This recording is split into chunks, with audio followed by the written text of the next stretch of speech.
and sit down. Hello, gang. Yeah, you've just seen it. Festa's building a Baneblade with my man, the Guru, next door to me. Hello. Welcome to my little world of madness, Fox. There's going to be some grown-up words, no doubt, at some point, folks. So just bear that in mind, and we'll not deliberately try to offend anyone, but the odd sod it bugger and all of that might pop out. So, If this is your little zone of madness, is this chair supposed to be slightly sticky? Yeah, it is. Well, I think I might have pulled, mate, because Graham in the chat said that he's in bed waiting for Festa, and I'm like, oh. Ding dong, I say. I thought I saw a pair of shoes by the front door I didn't recognise.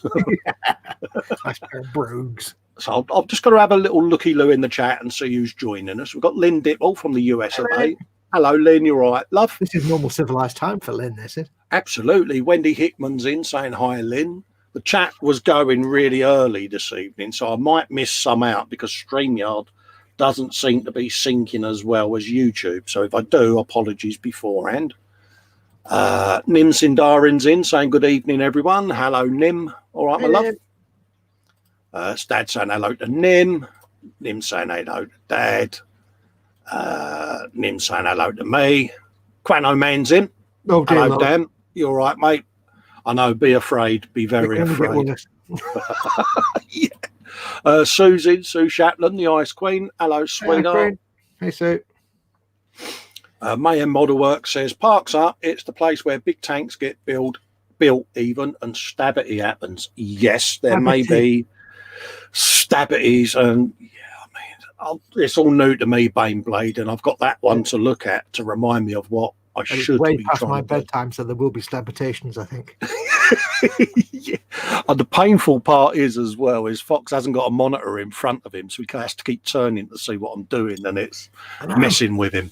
Oh, I said to Colin, I said, I've been waiting for you for weeks and weeks to build your Baneblade, and suddenly realised I can't watch you build your Baneblade. I'm the one person in the world that can't watch. I'm like, oh no, I would say it's heartbreaking. Nim saying, Nim saying it. I'm willing to make. Yeah. Did surprise stream for a surprise extra day off due to chocolate velociraptor. Wait, there are words in there somewhere. Velociraptor, even as our dear Fox calls it. Absolutely. Put your teeth in, love. Put your teeth in now. Oh yeah, it's nice to know that it's not just on a Monday I can't speak, isn't it? Yep. Quano's going. So is everyone ready? Colin and his sexy assistant. There you go. Hey, well, thank you very much. You've pulled, Chris mate. Is here, so. Nim saying, do you know those plastic clips you get when you buy dress shirts, the ones that hold it all neat and tidy? They make great little clips to hold your instructions, apparently. Oh, there you go. Like top tip. I like that. I should have kept the ones from last time I bought a dress shirt in 1993. Yeah. I mean, come on. I mean, someone's got to make the shirt to fit no neck here. Yeah. I don't know where the neck begins and your head ends. Exactly. You know, Mike Tyson apparently is coming out of retirement to fight my neck. It's an all-rounder. Absolutely. Quano Man says, I didn't know you were in the stream, Dan. Oh, no, that's Mayhem saying that to Dan even. Yeah. What else have we got? Mayhem saying hello to Nim. All having a chatty kins. That's some bloke called Model Making Guru there. Going evening, everyone. Hello. I hope you're well and happy and wide awake. Yes. Wide awake. No, not for long. Well, the thing is, it gives us a chance to do something for our friends the other side of the pond as well, because they're all staying up to the early hours, aren't they, tuning into our weekly streams, and we kind of want to do something for our American friends as well to let them... I'm going to wiggle my camera a bit. Yeah, let them see how mad us English really are. We pretty are much with the words. Hello. What?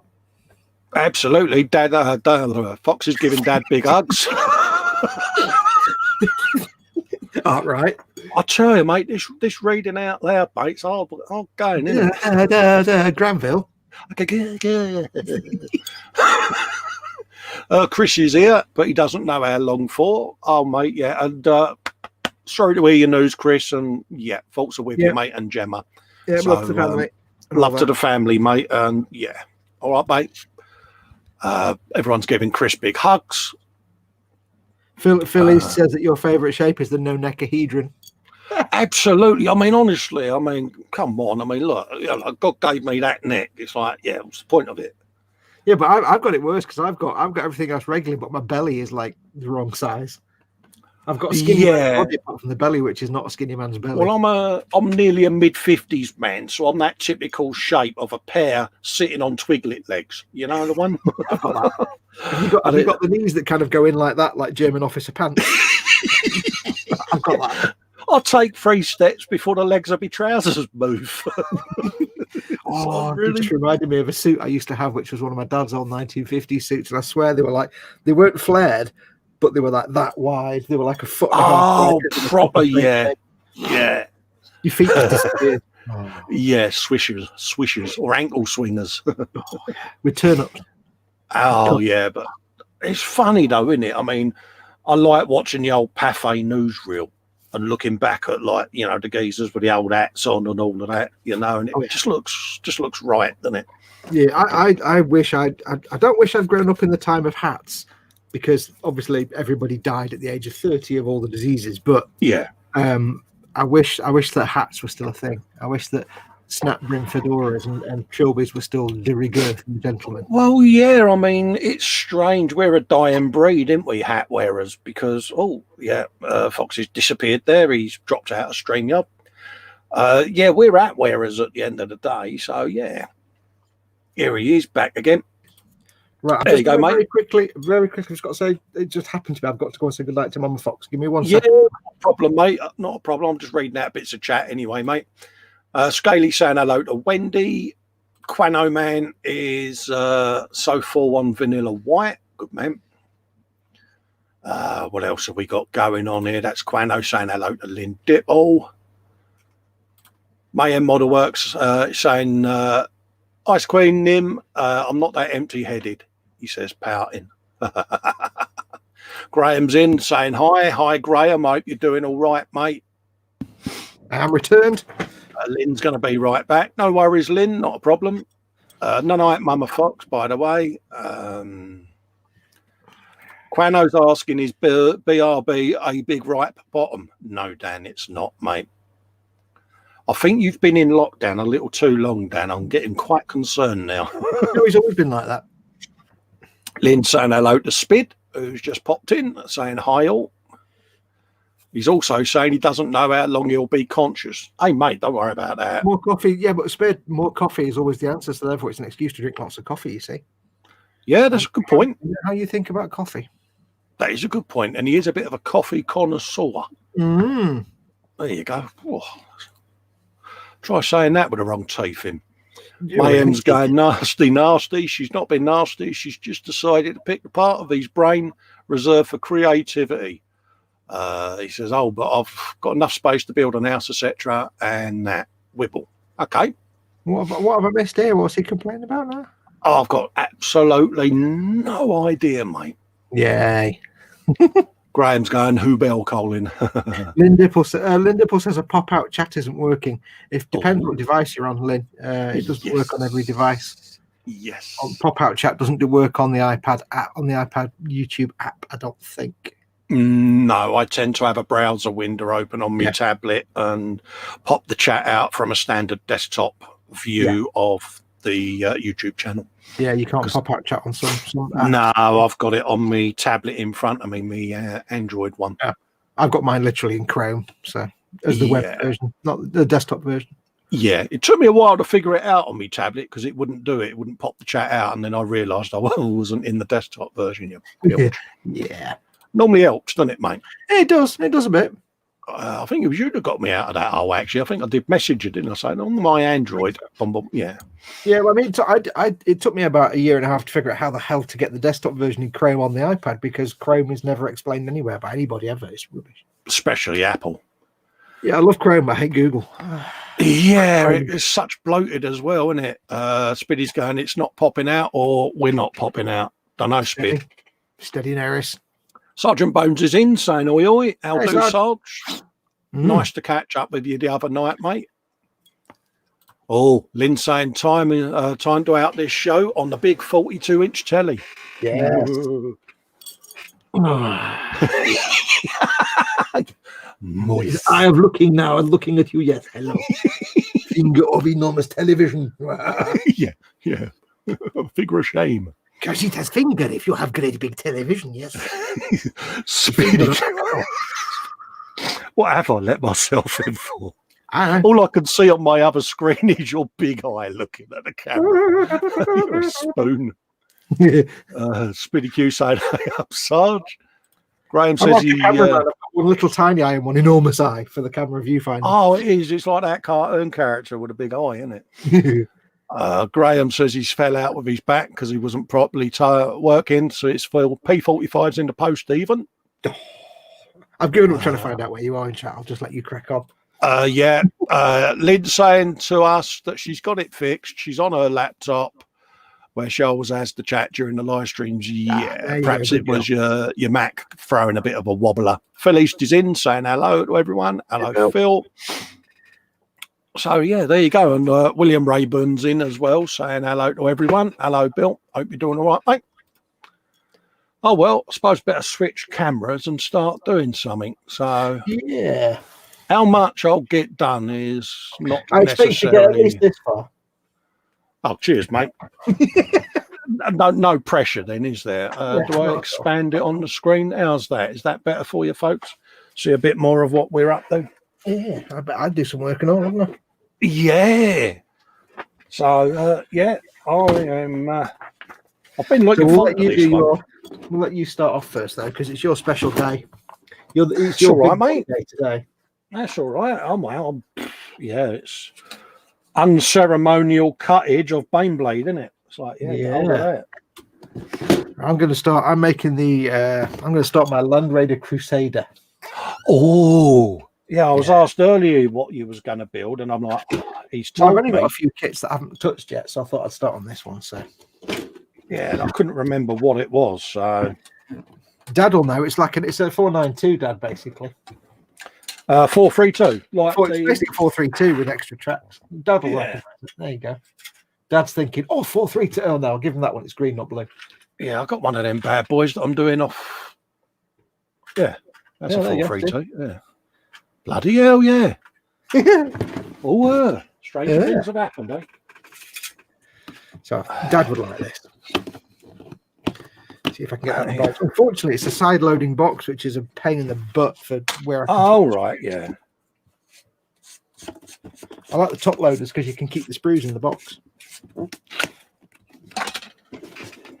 Hang on. I'll take it back.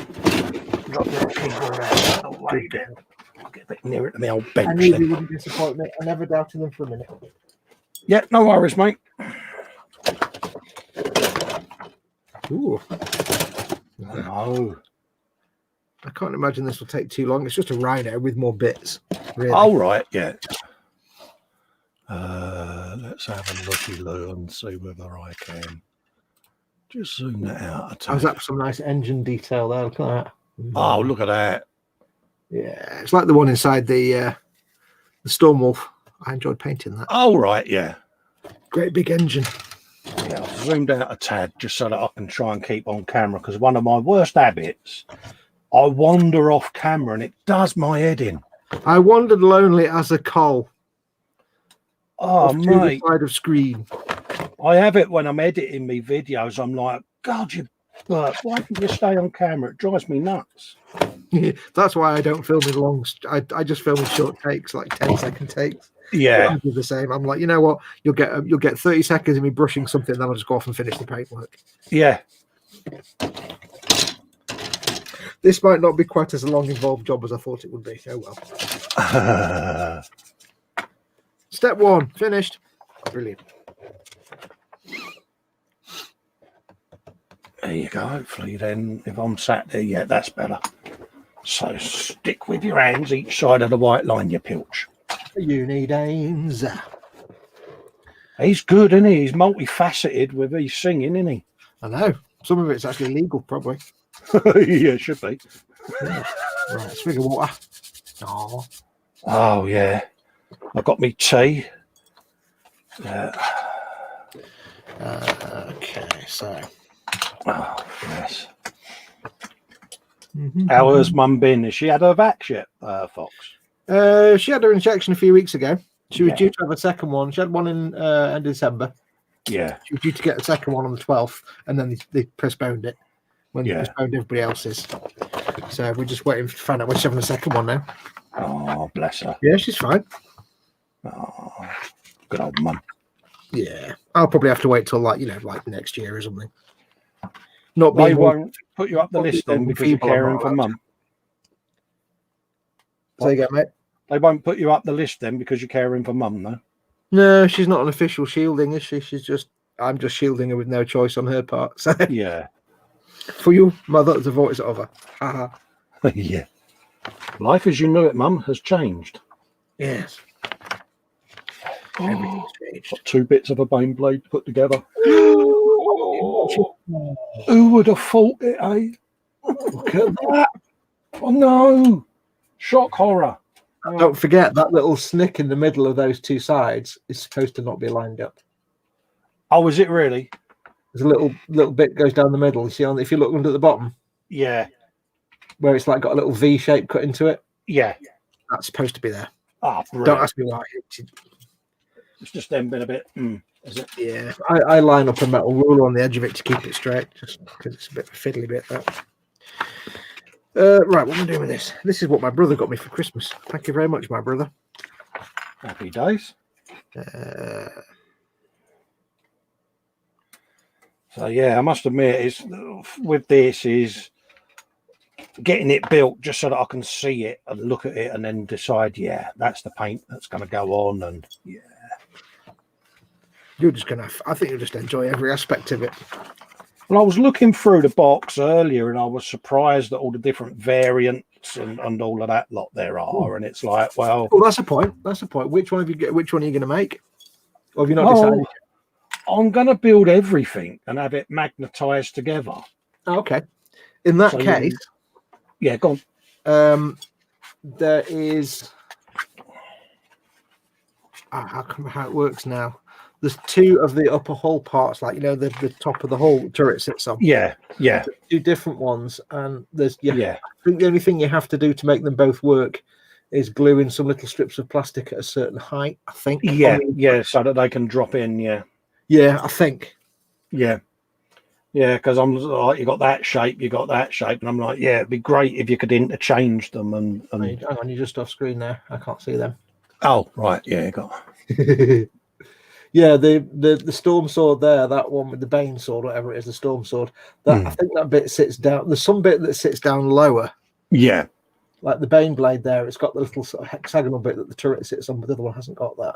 Yeah, and I watched Spiky Bits do his, and he shows how to do it, and he puts 2 little strips of plastic. Oh, right. I'll have a look out for that then. Yeah, like you've got your two track units, and then the inside of the hull. Yeah, he puts in some little strips of plastic.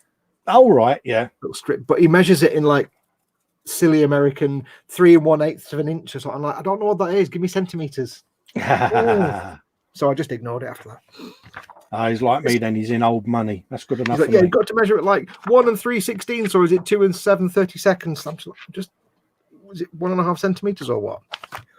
Yeah.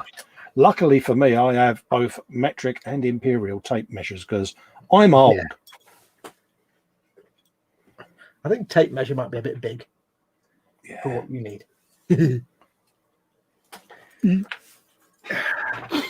You know what I must get one day, and I keep meaning to get one, I never do. Some of them little calipers, with the little digital readout where you can measure tiny things. Oh, what, the vernier gauge? Yeah, when it goes like that, and you can. Oh yeah, they're a godsend, mate. Are they? Oh yeah, I keep meaning to get one, and I never do. But then I keep thinking, I only live in, like, every now and then I'll need one, and then like for another 9 months I won't need one. Yeah, try not to knock your camera over, you spoon. Bane hat. Yeah. Ben. Oh, well, yeah, there you go. Lovely.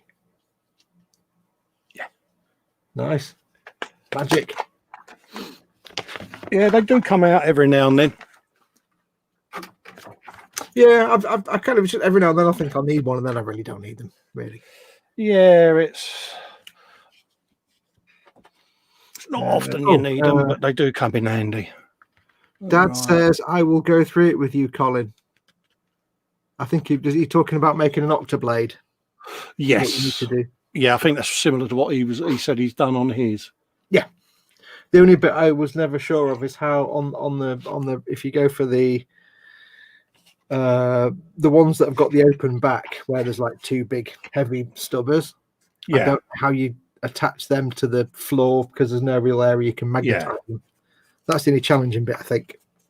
Oh, cheers. I've not even started work yet. I'm not even decided.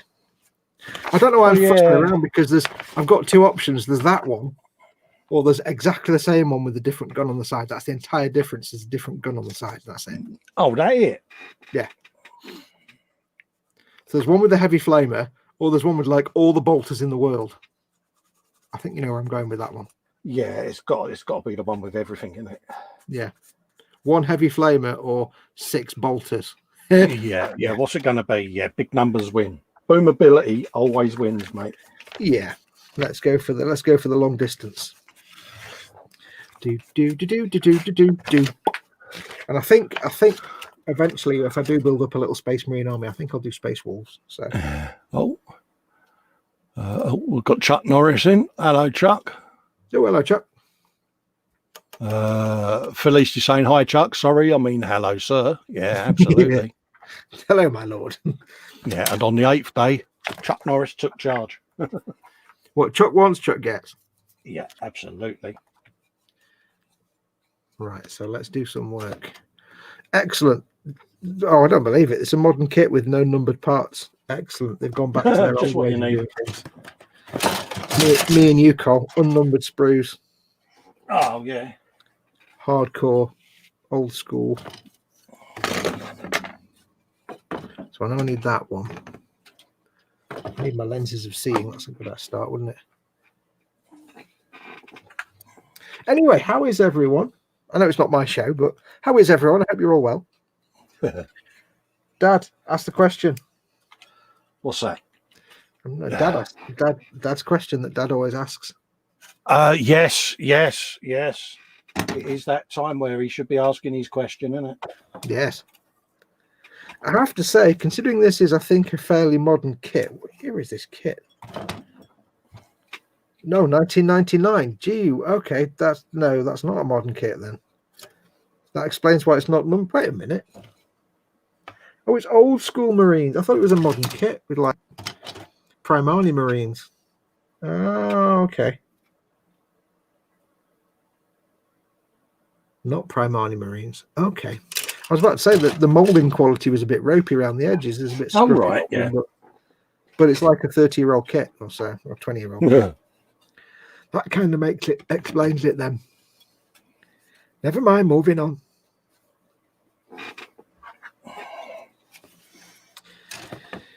Dad's asked the question. Oh, good man. What's in the belly? What's on the bench? Yeah. Yeah, would help you got the right side first, wouldn't it, you spoon? Yeah. Spoon. Spoon alert. Spoon alert. Spoon-taculons. There you go. Guano Man says, hey, Mr. Norris, is it true you can get eggs out of a chicken with a kung fu chop? Yeah.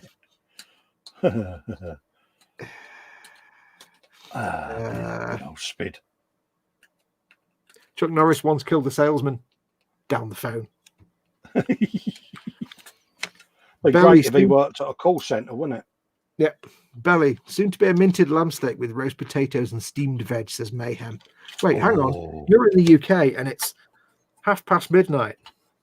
Yeah. How are you having lamb and roast potatoes and steamed veg at midnight? Mate, I've got sausages, mash and beans next door, mate, that I'm going to have after the stream.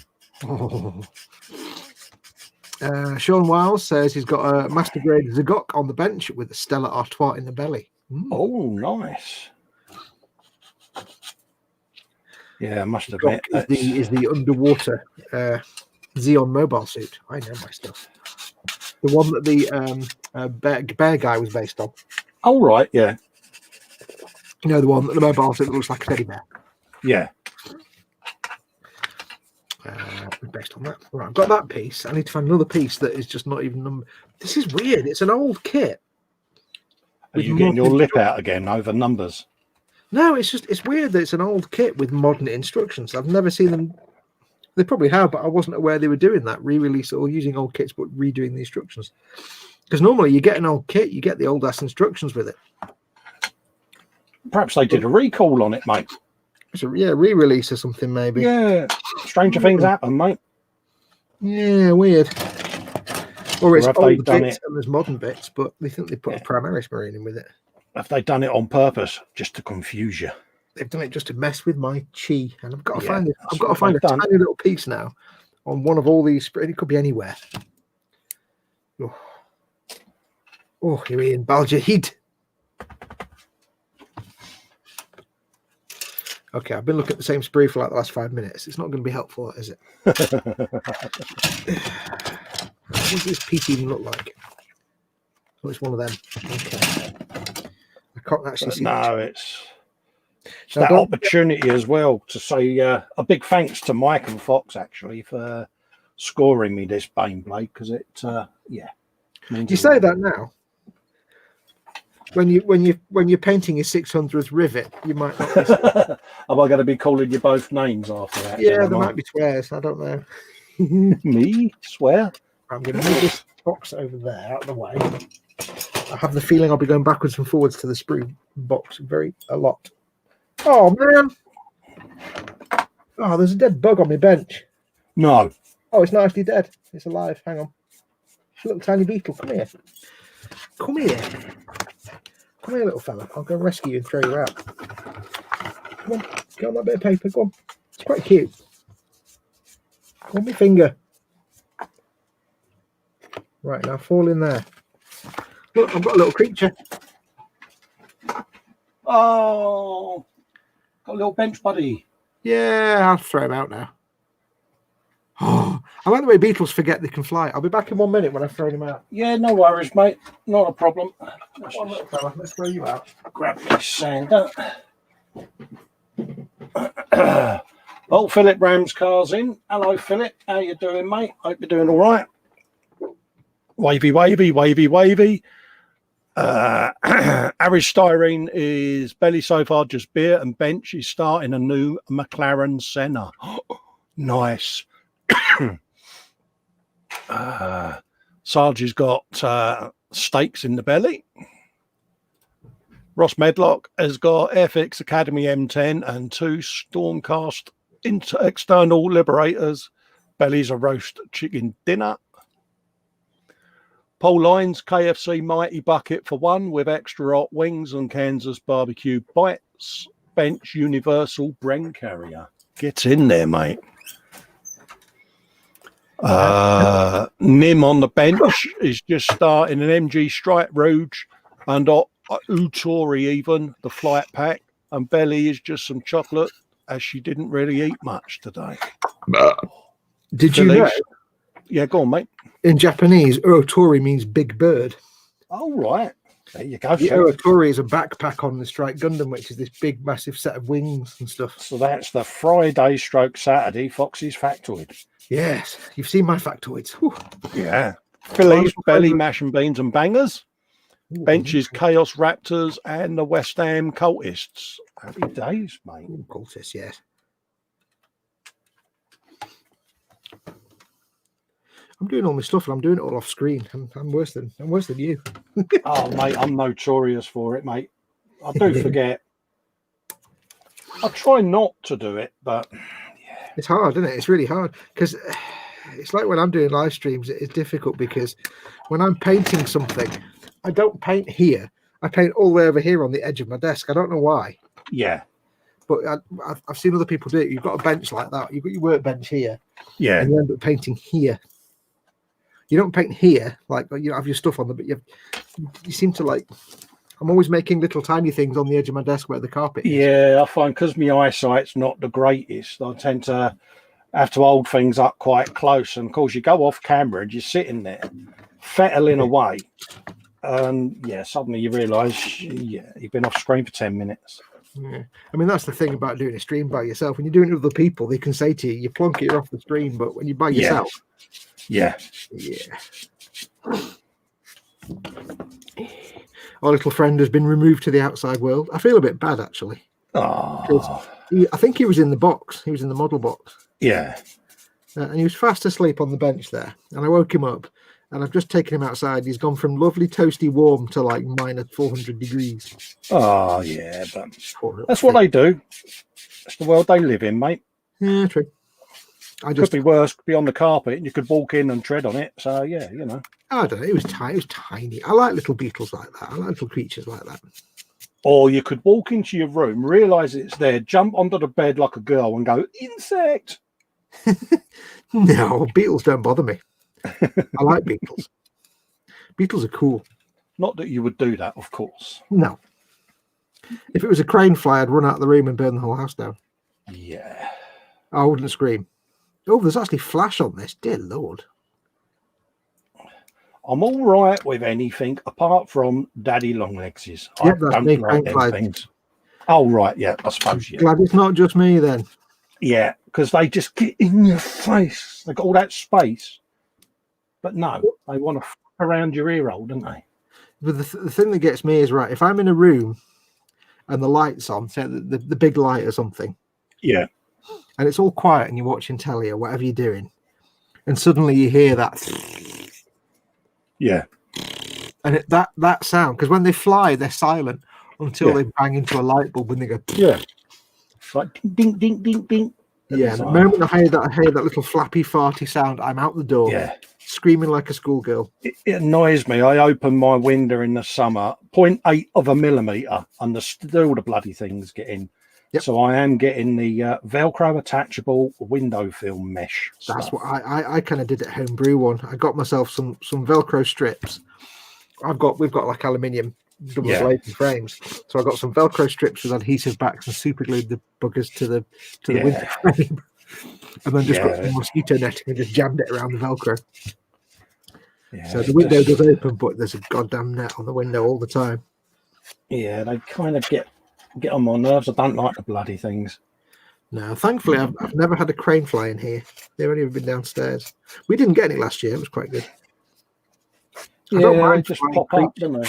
Mm-hmm. Say again? They just pop up and start irritating you, don't they? Yeah. I don't know why I don't like the crane flies. They're just... Which is why when I'm playing Fallout, it's a nightmare because blood bugs are just like 8-foot-long crane flies, and I don't like the sound they make. Oh, right, yeah. So I don't think you watched it, but one day I was in a building playing Fallout when I was doing a live stream. Yeah. I was in a building, and of course I'm wearing headphones, very nice headphones, and all I can hear is... I'm like, I don't want to listen. Oh, and it's all stereoing around me, and there's loads of them in this room, and I'm like, I can't see them, but I can hear them. And it was the worst half hour of my life ever streaming that. Well, this is it. And then you sneak out of your man cave, you go to sit in the other room, and things followed you in there and all. It's like, really? You're stalking me now? It's like, nah. Yeah, I don't mind flying creatures normally. I don't like mosquitoes purely because they keep me awake. I don't know why. Yeah. It doesn't matter how much I tell my brain that it doesn't matter. It's not going to hurt me. Because you can hear the little...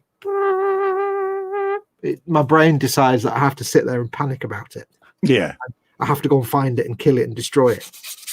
When it's like, I'm trying to tell my brain, it's a midge. It's not going to do any harm. Just go back to... And the brain's like, be destroyed. That's the thing, isn't it? It's a bit like when you lay down and you look up and there's a spider on the ceiling. Well, you've got the choice. Do you go to sleep or do you just think, I'm going to have to get up and move it? Yeah. Many, many years ago, in my far distant youth, a mate and I went to stay at a mate of his. We knew this girl whose, I think, grandfather was the groundskeeper at some stately home. I think it's Standon or something. Oh, right, yeah. he was the groundskeeper or something like that. So he lived in this little sort of cottage on site. Yeah. Little sort of farmhouse cottage. And we went to stay there for a few days. And we stayed over one night because the other nights we were just out on the lash, basically. We were young in those days. Yeah. And so they stayed in one room because they were, doing a bit of the happy times. And I stayed in this different room. Yeah. And I'm basically in a 15th century cottage that was last updated in the 15th century. Beautiful cottage. Yeah. Just before we went to bed, we sat on the step at the back and fed the badgers. Yeah. this like big crowd of badgers just turned up, and she's like, "Yeah, you have to feed them."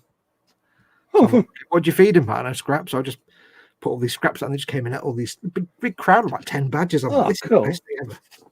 So I'm trying to get her to sleep in this bedroom, right, which was last decorated in 1623. Yeah. It had a proper oldie worldy, like, you know, Elizabethan bed in it that was just made of like, I don't know, horsehair and seals and things. Very comfortable. But in the corner of this like 300-foot high ceiling, in the corner, like a few feet above my head, was a spider web with the biggest spider I've ever seen in my entire goddamn life. I mean, it was like this big. It was like that big in my hand. Yeah. And I'm like, meh, I can't sleep in this room, but I can't go out there because if I go out the room, they're out there doing rude things, and I can't go out in this room. I couldn't go anywhere because I had to go through their bedroom to get. So I'm like, oh. But then, to my delight, it's kind of perverse delight, I noticed in the room with me, as well as this enormous noctopus, was also the world's biggest moth. Yeah. I'm like, well, the moth is pretty. I can live with the moth. And then I discovered there was a little desk lamp. Yeah. And somehow in my brain, I came to the conclusion that I can use the desk lamp to shine it on the wall. The moth will go towards the light on the wall, and I can guide the moth towards the spider web. That'll get the spider fed. He'll go back to sleep and go into a corner, and I won't see him again. So I spent 45 minutes guiding a moth around a 14th century bedroom with a desk lamp, trying to get it to go into this spider web. I think in the end I just fell asleep. I gave up and fell asleep. Yeah, gave up the will to live, didn't you? I was just too tired. I was actually trying to sort of engineer this moth to go into the spider web. I think it did eventually bite of its own accord. Like, damn but you, my moth, thinking was, if I damn feed the spider, it might go away and not terrify me all night. Yeah, people are talking to me in chat. You've just thrown the driver of the 492 out, Fox. Okay. So the bug. Oh, there you go. The little bug. He was the gunner. The bug is now frozen to death. I know. I feel bad about that. Mayhem also hates crane flies. Oh, but he also hates moths. But what's wrong with moths? Moths are cool. Moths are lovely little fluffy things. Yeah, I can't like moths. They pest you with their mothiness, don't they? Flying around the bulbs. They just flip about. They're all right. They're harmless enough. They're delicate little fluffy things. We like little fluffy things. Mayhem also says badger. It was a kind of highlight feeding this. Literally, imagine sitting on your patio step. Yeah. Patio doorstep, and like 10 badgers just poodle up the driveway. Oh, that's cool. To come and be fed. Yeah. Yeah, that's kind of David Attenborough stuff in it. Like, yeah. They're kind of big. They're big bastards. Jesus, I didn't realize how big badgers were. She went, just put the food down and don't really do anything because they will eat you alive. I'm like, okay. Okay. Maybe not that cool. Should just let them do the thing and they'll go away. Wow, I've never seen Flash on a Warhammer kit before, on a Games Workshop kit before. You have now, though. I have now. How are you coming on with your Baneblade? All right, mate. All right. I've got all kinds of things. Whoa. Yeah, I know. Damn, you're working fast. You're putting me into shame, dude. Yeah, but I'm not as deft at denubbing and all of that lot. I just sort of get it together, let the plastic do its thing, and then go, right, what nubs can I see? Yeah, okay, they're the ones I'm going to work on. I think my chat's fallen over. Let me just refresh. Yeah. Oh, look, site can't be reached. That means my broadband's about to fall over. Oh no, dear. It's normally the first sign that my broadband's about to collapse. So how have you been up there with the weather, mate? Because I hear a lot of people up north are getting flooded and having problems. Not too many of you guys, is it? We've actually been okay, like on our street.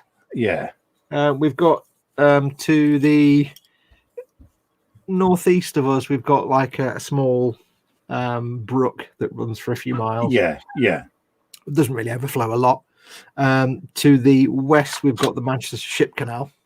And that as well flooded, but only flooded like, a few tens of meters outside of its bank. So no, we've been all right. Oh, that's a result. Then. Yeah, we've got a big pond at the end of our road that would have flooded the gardens around the pond. Yeah, that's about it, really. So now it was kind of a bit nerve wracking because I says to Mama Fox, I said, "Do we need to go to bed fully dressed just in case?" Yeah. Yeah, I mean, it is that. I mean, I used to have a uncle that used to live right near the River Ouse in York. Yeah, and yeah, he got caught several times. Bless him. But it's like I said to her, I said, at the end of the day, if we did get flooded, we've got nowhere to go. No. So it's like, I was reading on the BBC News website, and one guy was saying, the police came round and said they were evacuating, and he said, well, we've got nowhere to go. We haven't got any family in the area. Yeah. So all we could do was move stuff upstairs and sit upstairs and hope it went away. It's all a lot of people can do, really, isn't it? Because like you say, gone are the days where the local community centres and sports halls opened up, because most of them are low-lying, and it's, So I wouldn't even know where to go, to be perfectly honest. But it's like I read one thing, and it says, what you need to do is you need to turn off your gas, electric and water. Yeah. And I said to Mama Fox, I know how to turn the water off. I'm not going in the electric box because of all the spiders in the world, but I don't know how to turn it off. And I've got no idea how I turn the gas off. You really are bad. Well, the gas is just in a box out. I don't know how you turn it off. It's not like the gas board comes and teaches you. I don't know. I don't know about these things. Yeah, we've got a handle on the gas meter. Handle on the cupboard, in the cupboard on the gas meter, and on the electric, it's just a big on-off switch. It's like, that'll do it. Yeah, but I think our electric box was made in like 1937. Oh yeah, it's not a modern thing with switches and stuff. It literally is like, I think we just got one giant switch behind all the spiders. Yeah, it just got ripped out and brought up to code many years ago. Yeah, no, this house is all our wiring is original, and the house was built in 1939. So yeah, yeah. What we're doing here, I need this big exhaust piece. Let's just, oh yes I do, I need that piece. How was it up your way anyway? You're fairly urban there, aren't you? So yeah, we're all right, mate, up here, to be honest with you. It's pretty much stayed as is. Not a lot of stuff going on. No, we've been really good up here with lockdown and all of that, because we have our local community plod going round, and if they see people about, then they move them on. And the local MP's been pretty good with, this is what you need to do, folks, and and people have done it, which surprised me, because normally there's quite a bit of resistance down here for that sort of thing. Yeah. But folks have really pulled together with it, and it's surprised me, to be honest with you. Why is there normally a lot of that? Just for stupidity, or people don't like doing what they're told, do they? You know what I mean? It's just how it is, isn't it? Oh, you tell us what we can do. That sort of mentality. And whereas they say, look, if you want to get it, fine, carry on being a douche. But if you don't want to get it, then do as you're told, play sensible, and you'll be all right. Wearing a mask is an infringement of my civil liberties. How exactly are you going to be oppressed by wearing a small paper mask for a few hours? Yeah. How is that? I don't know. Shut up. Yeah, I just think that it's real. I know people keep saying it, but it is. I know people that have lost family through it, and you don't realise at the time, because it's like anything, isn't it? You see it on the news. And you get complacent, don't you? You sit there and you think, that's the other end of the country. It won't happen down there. And then, boom, it does. Yeah, it won't happen to me. And that's where I think a lot of people have been caught out with it, because they assumed it wouldn't happen, and it has. But what do I always say about assuming? Mother of all fuck-ups, mate. Well, yeah, but I was going to say it makes an ass of you and me, but yours is just as good. It is, isn't it? Because it is, let's be honest. You don't... Yeah. If you assume something, you're going to get kicked in the ass. Let's just be honest. And there's a lot of people out there that have lost loved ones, and it humbles you, doesn't it? It makes you think. It's kind of scary in a lot of ways. It's one of those things that, we didn't grow up in a generation. We didn't grow up during World War II. No. So, and that was the generation. Well, I mean, Ted did, but we didn't. Yeah. But Ted grew up through World War One, but hell, Ted grew up through the Boer War. Oh, poor Ted. No, we love Ted. We didn't grow up through World War Two, so we don't know what it's like to have any kind of fear like that. No. On a day-to-day basis, we've no concept of it. But this is our kind of. It's nowhere near it in comparison, but this is our kind of equivalent to living through the Blitz, I suppose. Yeah, in a way, living through something that is dangerous. Yeah, no, it's changes the way things work. Not that we want to get too scientific, because obviously that's a risk to your channel here, but yes, keep it nice and general. But yeah, it's the kind of the closest we've come to living through something like that.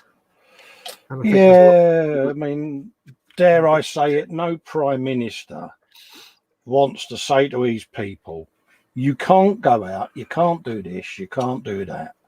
None of them want to do that. None of them want to say it to their sort of electorate, so to speak. So, I don't swing one side or the other on the fence with this, because I couldn't do the job.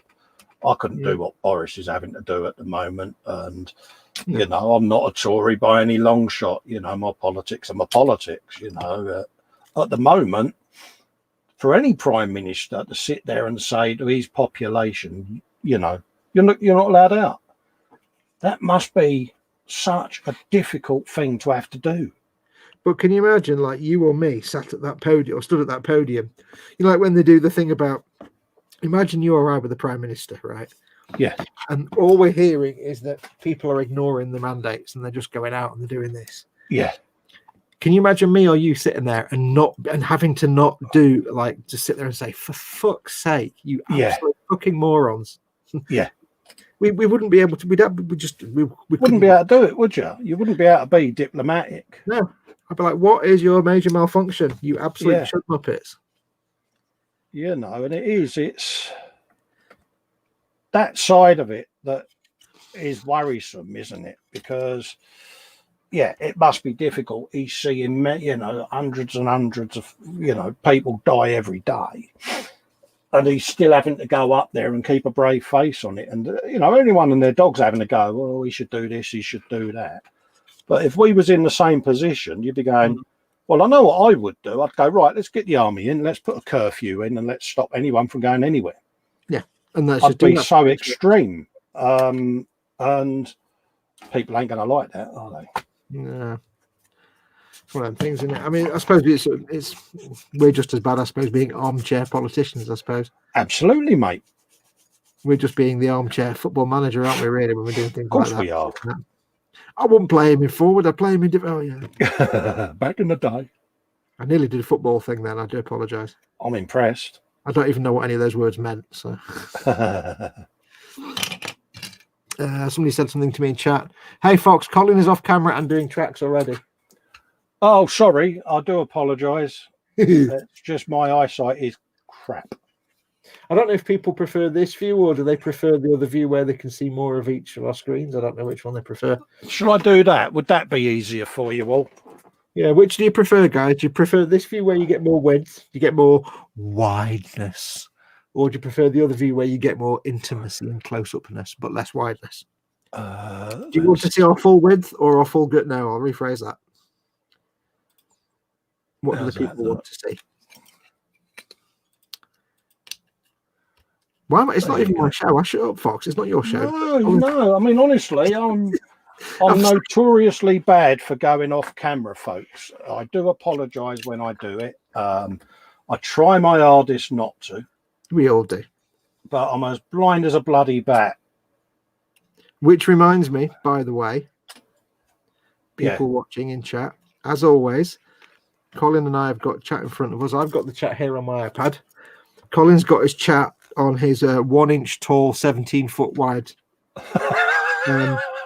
little LED chat thing where it scrolls across like the stock ticker. So if you want to catch mine or Colin's attention, you know what to do. If you're in chat, if you're watching this and you can't see the live chat, please make sure to click on the YouTube icon in the bottom right. Join the stream. You can join the chat. Jamie Bone, go on. I was going to say, don't forget, if you want to catch our attention, because I've got my lenses on, so I can't really see the chat anyway, please make sure you put your comment in big fat capital letters, or at me, or at Festa 67's workshop, or use the super chat. Yeah. Which is the little dollar symbol at the bottom of the chat window. If you use the super chat, it puts your comment in a colour box so we can see it, and it helps Colin out a bit with his channel. You have got super chat. Absolutely. Oh, yes, I have, mate. Yeah, it helps him out a little bit as well. Absolutely. You can put it in bold. Especially when you like a £400 super chat. He loves that. He goes all falsetto, high pitch. Oh, mate. It's really strange. I mean, this is all new to me, the whole 1,000 subs thing and that, and the perks it brings, because you don't know, do you? And then all of a sudden, you've got people sending you super chats, and it's very humbling. Mm-hmm. It really is, but massively Not that you're anything but humble, Colin. You're the most humble person I know. To your own detriment. Yeah, I apologise to my own people in my own group for posting a link to my own video. I'm like, really sorry to disturb you all, but I'm meant to be doing the video later. My shit in my own group, but yeah, I'm going to go now because I feel terribly ashamed. But I can imagine, like, if you run a shop, would you apologise to customers buying things? Yeah. Buy this, please. I'm really sorry. You can have it for free if you want. Yeah, I'm really sorry I'm taking money off of you. It feels so wrong, you know. You'd just be like, well, please have a refund. I mean, you're constantly telling me off for not pimping, and I know you're right. That's the thing. I know you're 100% right. And there's people in me chat that are in my Patreon, and I do the hangouts with me patrons and that, and they have a go at me. They're like, dude, and I go, what? Put a link up for your Sunday show. You haven't put it up on your channel yet. And I'm like, but people know when it is. They're like, put a link up. Yeah. And when you do, you just put a link up with no text. It's like, oh, get the proper content going on, man. Yeah. It's like when you messaged me earlier, you went, I'm doing proper pimpage for you. Thanks, mate. Well, I thought I was actually brushing my teeth, and I thought, crap, I haven't posted up a link anywhere. So I posted up in my groups and stuff, saying, I'm on the telly tonight with Colin. There you go. Look at that. Yeah. Look at your chat. I sit there even with my own YouTube videos. Here's part 2 of the ball tank. And that's it. My first tank build, like and subscribe. I know I've done it, and I know I should do more to improve it, but I struggle, mate, because you know words, isn't it? Yeah, you know what I'm like. I mean, bloody hell, I've been a nightmare to all you guys. It's like, dude, look at your chat, dude. Yeah, I've just seen a £5 super chat from our friend Plastic Monkey. Thank you very much, Paul. Muchly appreciated. Man huggage and all of that. Mm-hmm. Phil Artiste says, going back to what I was saying about how we, this is kind of our living through the Blitz kind of thing. Nowhere near as comparable, but it's the closest we've got. And he says, very true, Fox. My parents grew up in France during the war, and after they passed rest their souls, it explained a lot of how they lived and how they raised us. Thanks for your great work. I think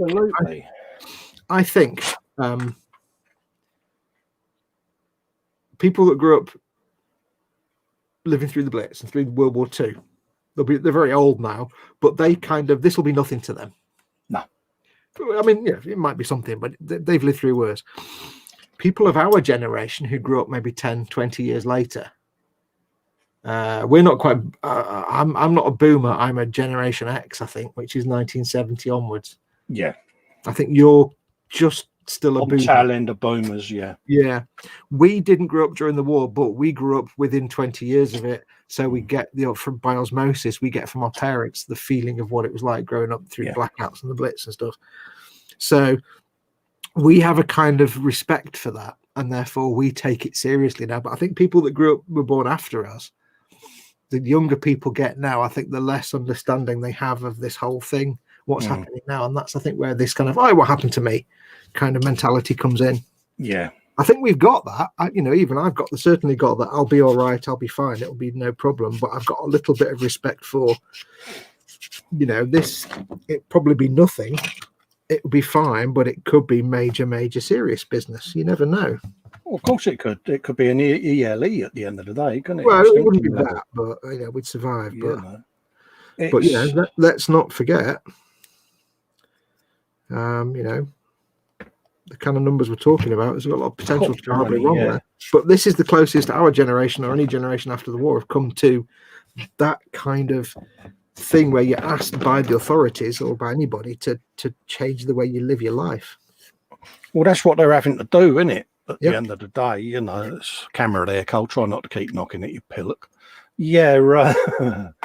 Yeah, it's. So the people that whinge about, oh my God, you want me to wear a mask? Shut up and wear the goddamn mask, you chud. Well, I'm not the person to say about masks and respirators, am I? Because I did get told that's off. Different. That's in industrial purposes. Yeah, but you know, it's the different thing. I think it's just a generational thing. We've got more of a respect for the way things can go wrong. Yeah, it's except for the younger generations didn't grow up. I mean, when it all first started, I kind of look at again. This is Thank you very much, Paul. Money now. Great, isn't it? Paul Lyons is putting the £2 super chat. Thank you very much, Paul. Muchly appreciated, my friend. Yeah, it's. You also missed Ice Queen putting a fiver through. Yeah, I'm getting there. Cheers, Sue. Thank you very much, my darling. Bless you. Just as well, Fox is paying attention, isn't it? Well, I've got the chat right here, so I can. Right, yeah. I'm going to turn my light off. Mind you, that's made me go dark, hasn't it? Because the light is hitting my. Yeah. Apologies if I'm missing people. Let's try. Maneuver. You are trying, aren't you, Cov? Bless you. Do you want me to do a bit of chat, Dolly, then? That's right. Of course you can, mate. At the end of the day, mate, it's not my show sort of thing. You know, it's our show. You're good enough to give up your time. My show is the man that owns the channel. No, you know what I mean. This is what you have to put up with, isn't it, mate? Yes, I'm terribly sorry to trouble you, Fox, but would you care to join me on the channel, you know? Trust me, with me, dude, if you need to tell me it's your show, because if you tell me it's our show, I'll just take over. Yeah, don't worry me, mate. I know you don't mind, because you'll be like, yeah, I do fuck all. I'll just sit here and... Yeah, I'll just sit here. I could just sit here and build my Baneblade. I'm still making cooing noises. No, I mean, my own romantic sense of being so British, I suppose, I kind of hoped that the world been on fire would bring back that old school community spirit, you know. And yeah, I think it did for a little bit, but then everybody I'm really disappointed in the side of humanity that we've seen with the bulk buying, the panic buyers and all of that. It really, for me, that's put a damp squib on it all. Yeah, you know, and I got the ump over it, to be honest. I mean, in a way, I see it as kind of positive in a way. Yeah. Because it's going to sound really weird to say this, but if there's anything positive to come out of this, it's that it's a great filter. Yeah. As in, the people that are going to ignore it and put themselves at risk, well, they're the ones that are going to, you know, very sadly, not be around for very long. Yeah. It's like the world's own Darwin Award. Yeah, it's a leveler, isn't it? Yep. A great filter. It won't be we're not going to wipe us out. It'll pass. Yeah. All these things do, but you know. Yeah, it'll be interesting to see. Phil Artiste has put a £5 super chat in. Absolutely, thanks, Colin, Dave, Fox, for all the work you all put into the Sunday Brunch buddy build shows. Not a problem, Phil. It's our pleasure, mate, at the end of the day. It really is, because believe it or not, you guys coming in and keeping us company helps us, you know, because we're in isolation as well, just like you guys. And you know, if we were streaming and there was no one watching, it would be quite lonely. So you're all kind enough to give us your time. The least we can do is try our best to keep you entertained. Because you have to remember that I can't go anywhere because I'm looking after Mama Fox. And if she walked outside the door, she'd just vaporize into a pile of dust. Yeah. Because, you know, she's a million years old. And Colin can't go out because Colin's just a big walking disease vector. Yeah, I've got multiple sclerosis, so I use canes to get about. I should use the wheelchair, but I'm too stubborn to use it, so I've basically become. All, aren't you? Yeah, I've become housebound because I'm waiting for a major spine surgery yet again. Yeah, and so it's just not worth the risk of you even leaving the house. But I got retired because of my MS in the last 5 years has basically kicked my ass, let's be honest. Yeah. And I've had to start listening to it for the first time. So my own stubbornness and unwillingness to accept my condition has actually been my downfall. So yeah. So, you know, we can't go anywhere. I think in the last year I've left the house 4 times, and 3 of those times was to take cardboard boxes to the tip. Yeah. On the quietest possible day, parking 20 feet from any other car, wearing a mask and gloves, and doing it as quickly as I bloody could. Yeah. So, and you know, taking Momothroxo injection to the doctor's once, and that's it. Yeah. Oh, and to have my 2 teeth pulled out, which was terrifying because I wasn't worried about having my teeth pulled out. I was worried about going to a place with other people. I was like, oh, yeah. And mine's been, you know, MRI scans and meetings with the surgical team that are. Once I've been vaxxed, and they are trying to push it through so that I can go in and have this surgery done because it's getting to that point now where it's quite essential. So, yeah. But yeah, so, you know, we're at the end of the day, we are just as grateful of the company. Absolutely. I mean, as I often say on my shows, as you guys that watch and join the live chat. Absolutely. I often say on the shows, me webcams, me window to the world, and without you guys and girls been so kind and coming to join us, it'd be very lonely. I mean, if you look at all our channels, if you look at like Colin's channel and my channel and Ted's channel and Chris's channel, over the last sort of 6 months to a year, you'll notice that we'll be doing a lot more live streams and a lot less pre-recorded content. Yeah. And partly it's because we're just lazy as fuck. No, we're not really. I'm only joking. Partly it's because I mean, well, it is that a little bit, but mostly it's because we've started to do more live content. I think purely because, you know, we're stuck at home. We can't go anywhere. Yeah. And at least it is for, I mean, I speak for myself personally. I'm doing more live content because I need the company. I'm appreciative. Oh, absolutely. Yeah.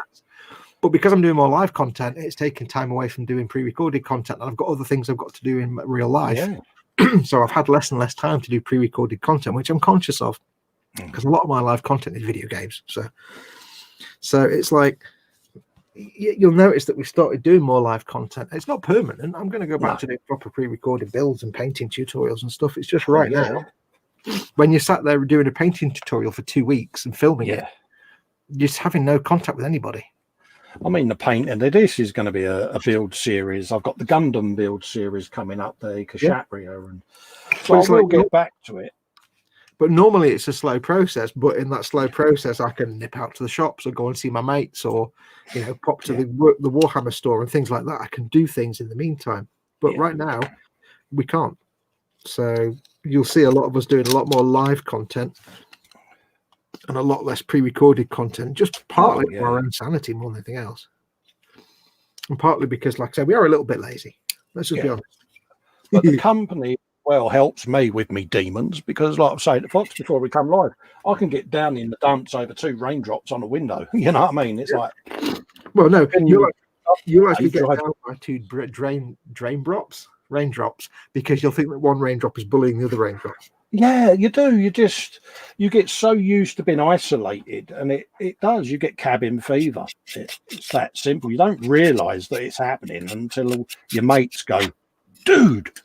You know what I mean? And I found a little dead bug on the windowsill once, and I got really depressed about it because I felt really kind of starvation. I was like, it's cabin fever. It's pretty bad. I got uptight over throwing something in the bin. You know, it was knackered, absolutely clagged. But I was like, but perhaps I should put it to use. Perhaps I should. And it bugged me. And I'm like, that's no way down. Anti-Gloria, is it really? Come on now. Yeah. How did you know it was anti-glow? But on a side note, you can tell this kit is old. That does not fit well at all. Yeah. Wow, that's pretty. Paul Line says he's been out a handful of times over the last 10 months. Can't remember what money looks like or feels like.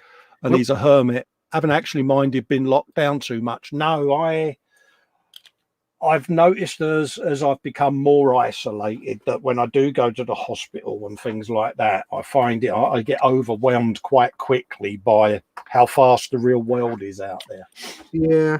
And it can sort of bombard you a bit. And I'm a lot happier when I get back into my little safety bubble. But yeah, I mean, go on. I was going to say, I'll be honest, I'm an introvert anyway, so I've never been the most outgoing of going out into public kind of people anyway. Yeah. So what we've had to do for the last year hasn't been massively different from my normal life. No. But it just means that the times when I do want to go out, like to go to the local Warhammer store or Goblin Gaming or anything like that, or see my friends, I can't. No. It's like, I used to go to the corner shop. I used to walk down to the corner shop every day to get bread and milk and stuff. Yeah. The daily things you get every day. Not been able to do that for a year. No. And that was my one little bit of exercise because I'm dead lazy. Well, this really does not fit very well at all. Yeah, that's where it gets you. This is where doing these shows and having people join us and interact with us really does help us. It's therapy for us, and it's also company for you guys and girls. Yep. So, yep. As long as you're happy that we're doing our bit for you, we'll carry on doing it. Exactamundo. I thoroughly enjoy it. Yeah. I've got one half of that done already. What's wrong with me? I'm going to have a look in a minute. I'm just trying to fiddle with this bit that doesn't want to fit together. Can I do tank track clattery noises? Oh, he's gone again. Oh dear. Better text him. Let him know he's dropped out. Oh dear. He's done a TED and pulled a button out. Okay. Let's text Fox. Dum, dum, dum, dum. There you go. There he is. Sandy's back. on. Yeah, I can do tank track clattery noises. Oh, look at that. You could put a turret on that and it'd be a complete tank, wouldn't it? Yeah, it's like, yeah. Imagine a tank with one track. I am pleasantly surprised how detailed it is, because obviously I've got a little custom booster blaster that I've been doing but this is the first big Warhammer thing that I've done, and I must admit I'm amazed. Yeah. More so at my slightly shonky building skills with the tracks. Shonky building skills. Hopefully I can. Well, just take comfort in the fact that some Baneblades could be hundreds of years old, and therefore it doesn't matter if it's a bit ronky around the edges. Yeah, they don't. Is it me, or those seem to be a little bit of a gappage going on in some of the joints, but that might be me. Oh yeah, it is. Oh, you moved your tablet. Jolly good. I know I'm learning. No, I think some of it is the just enormous panel gaps that are meant to look like enormous panel gaps. Ah, right. So it's not me. It's like British Leyland level building. Yeah, right. Okay. In the law. Yeah, I moved my tablet down. I'm learning. I'm good. Good girl. Makes it actually easier as well. Yeah. He says phone is on camera, Cole. Yeah, I know, mate. My bad. Hang on, we've got the back of your head there. Yeah, sorry, mate. I was just trying to read my chat. Oh, because I am a man of limited eyesight. Hello. Favorite creature. Well, no, he's there. See, I've got the webcam literally right on the edge of my right shoulder. Okay. Because that's kind of where calling out to a cat there or something. No, that's kind of where it landed. My webcam, and it's like, yeah. Because normally I have it over there. Yeah. I've got a really runny nose. Sorry. That's all right, mate. We're live. You always get a runny nose when we go live. I know. It's like the flipping Atlantic's falling out of my face right now. I get the yawns. That's just Dave. That's Dave does that. Oh, he's priceless. He can be so funny. Dave's awesome. That week on the brunch when it's like, I gave him such a lovely build up. Right, mate, had a good week. Yeah, he says. I said, what have you been up to this week at the bench then? Nothing.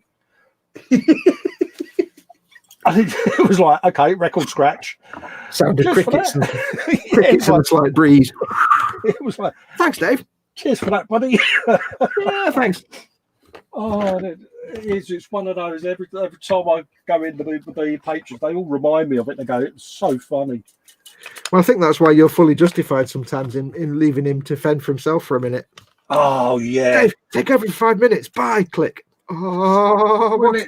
it's trying to help him out as well, because as you know from when I first started this, you know, Dave's a bit like I was. He does lack a little confidence sometimes, you know, and I'm trying to make him feel comfortable about what he does at the end of the day, you know. Yeah. But I love it when he does the cat in headlights bit. When I go, rightio, Dave, there's some bench and belly in the chat, and it's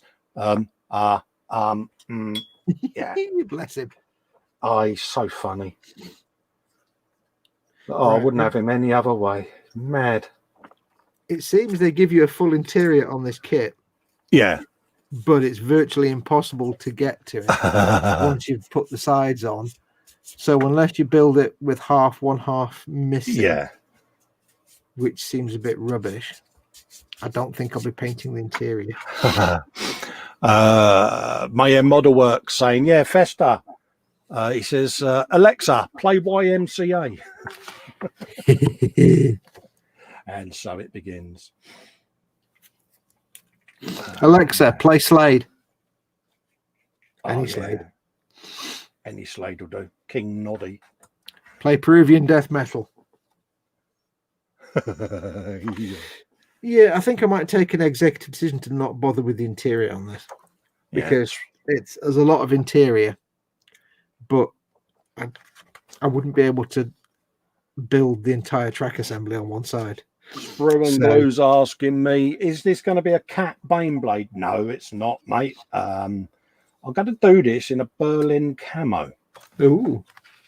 It was approximately the size of Berlin, let's be honest. Yeah, and see how it comes up. I mean, Fox also sent me some additional extra sprues for things, and I'm going to go through me greebles and add some bits and bobs to it. And this is correct. Yeah, it's just one of those. I'm just going to see where it takes me. You know, I want to put a bit of electronics in it. Ooh. I want to have moving turrets and things like that, and a bit of lightability and stuff. Yeah. And I'm kind of tempted to put sounds of goodness in as well. Do it. So, do it. So I kind of want to go all out on it, because I'm tremendously grateful that Fox and Dad, you know, kindly got me this. And I want to do it justice. And so it's going to have all my boxes of tricks put on it. So you know you want to. Absolutely. And it's a Baneblade, isn't it? What more can I say? It's a Baneblade, isn't it? It's a thing. Isn't it? It's a Baneblade, because it is. What on earth is that little... Oh, man. They actually give you a little piston and lever affair on here. Oh, right. So that when it's got a door on the front like this that opens like a top bit and a front bit like that. Yeah. So that when you pop the top bit open, the bottom bit comes down like that. If you can see there, like, rawr. Yeah. So that makes me want to paint the interior, but I can't without having like a million sub-assemblies. Yeah, do it. Sub-assemblies. Sub-assemblies always work. Well, no, because it's like, if it was the storm wall for the flying craft, you can just leave the top off. That's perfect. Yeah. This one, you'd have to leave one whole half of it off. Yeah. And that's not really, I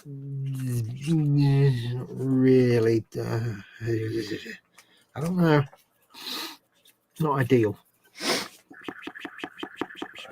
Well, let me see how far I get anyway. Before we do that, let's get this bit built. We'll have a think on it. Is the Metal Crusader variant wasn't much easier to put together, says Mayhem Model Works. Yeah. The Metal Crusader variant. Oh yes, the original one. Dad's saying, don't glue any more, Cole. Okay. What? Any more on what?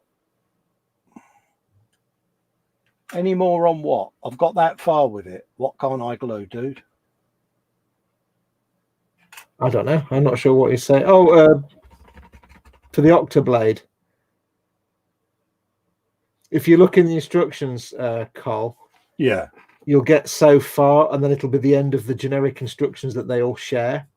Oh, right. Yeah. Because if you look at it, I'm you still build the on track page 1. units, and then the bottom floor bit and the back bit, and then from that point on, the Yeah. instructions split into whether you're doing the storm sword, the shadow Yeah. sword, the bane sword, the blade sword, storm. Yeah. I don't Yeah, know. I'm on that bit. If you're lighting it, don't glue the tops on. He says. Oh, right. Okay. Yeah, I'm with you now. Yeah. Don't glue that bit on. Yeah. That might be a handy place to put wires and things. The lights for the headlights that you've already glued in. Yeah. Oh, of course, yeah, that's the headlights, isn't it? Yeah, doofus. Yeah. See what you mean there, mate. Can you get that bit out again, or is it glued in now? Oh, yeah, I can get that out. Don't worry about that.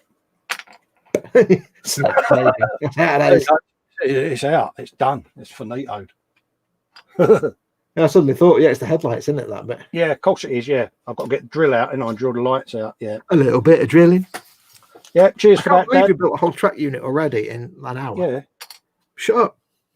I don't fuck about, mate. You're making me and Ted and Chris look bad. Why? What, am I supposed to go slower then? I don't know. Savour the flavour. It's just how I build, mate. Hey? It's just how I build. It's a thing, isn't it? It's a thing, isn't it? Let's just send that bit of gluage off of there. If I ever get an Alexa, she'll be my dirty secret like a mistress, says Quano Man. Yeah. Dad says ignore my phone call. I haven't. Unfortunately, Dad, that's their point. Was that to me, Dad? I did tell Colin earlier on if I fell out of the stream and I took more than a minute to send me a text, I forgot that my phone goes into do not disturb at like midnight. You lettuce. Right, so that's not glued now. Yeah, I'm with you now, Dad. No, you did send me a text that says, I got that. Yeah, because you said, can you just send me a text that is a couple of letters or something if I drop out the same screen? Oh, I got a text from Dad at half midnight saying, Fox, tell Colin he's off camera. Oh, did you? I'm off camera again. I'm off camera, so don't worry about it. I better turn do not disturb off, hadn't I, just in case you guys need to text me to say you've fallen over again, you numpty. Yeah, I do try not to be off camera. I don't know how to turn it off. Right, so they're not glued, Dad. All right, mate. They're press fitted. Right, I think I'm textable. I can put the old drummage on the arse, can't I? Yeah. Yeah, you can do that. I think. Should be able to. Yeah. Again, they're only going to press into place. I'm not going to glue them in. Yeah, because the drums go onto that plate on the back, and the plate just sits in place. That's right. Yeah.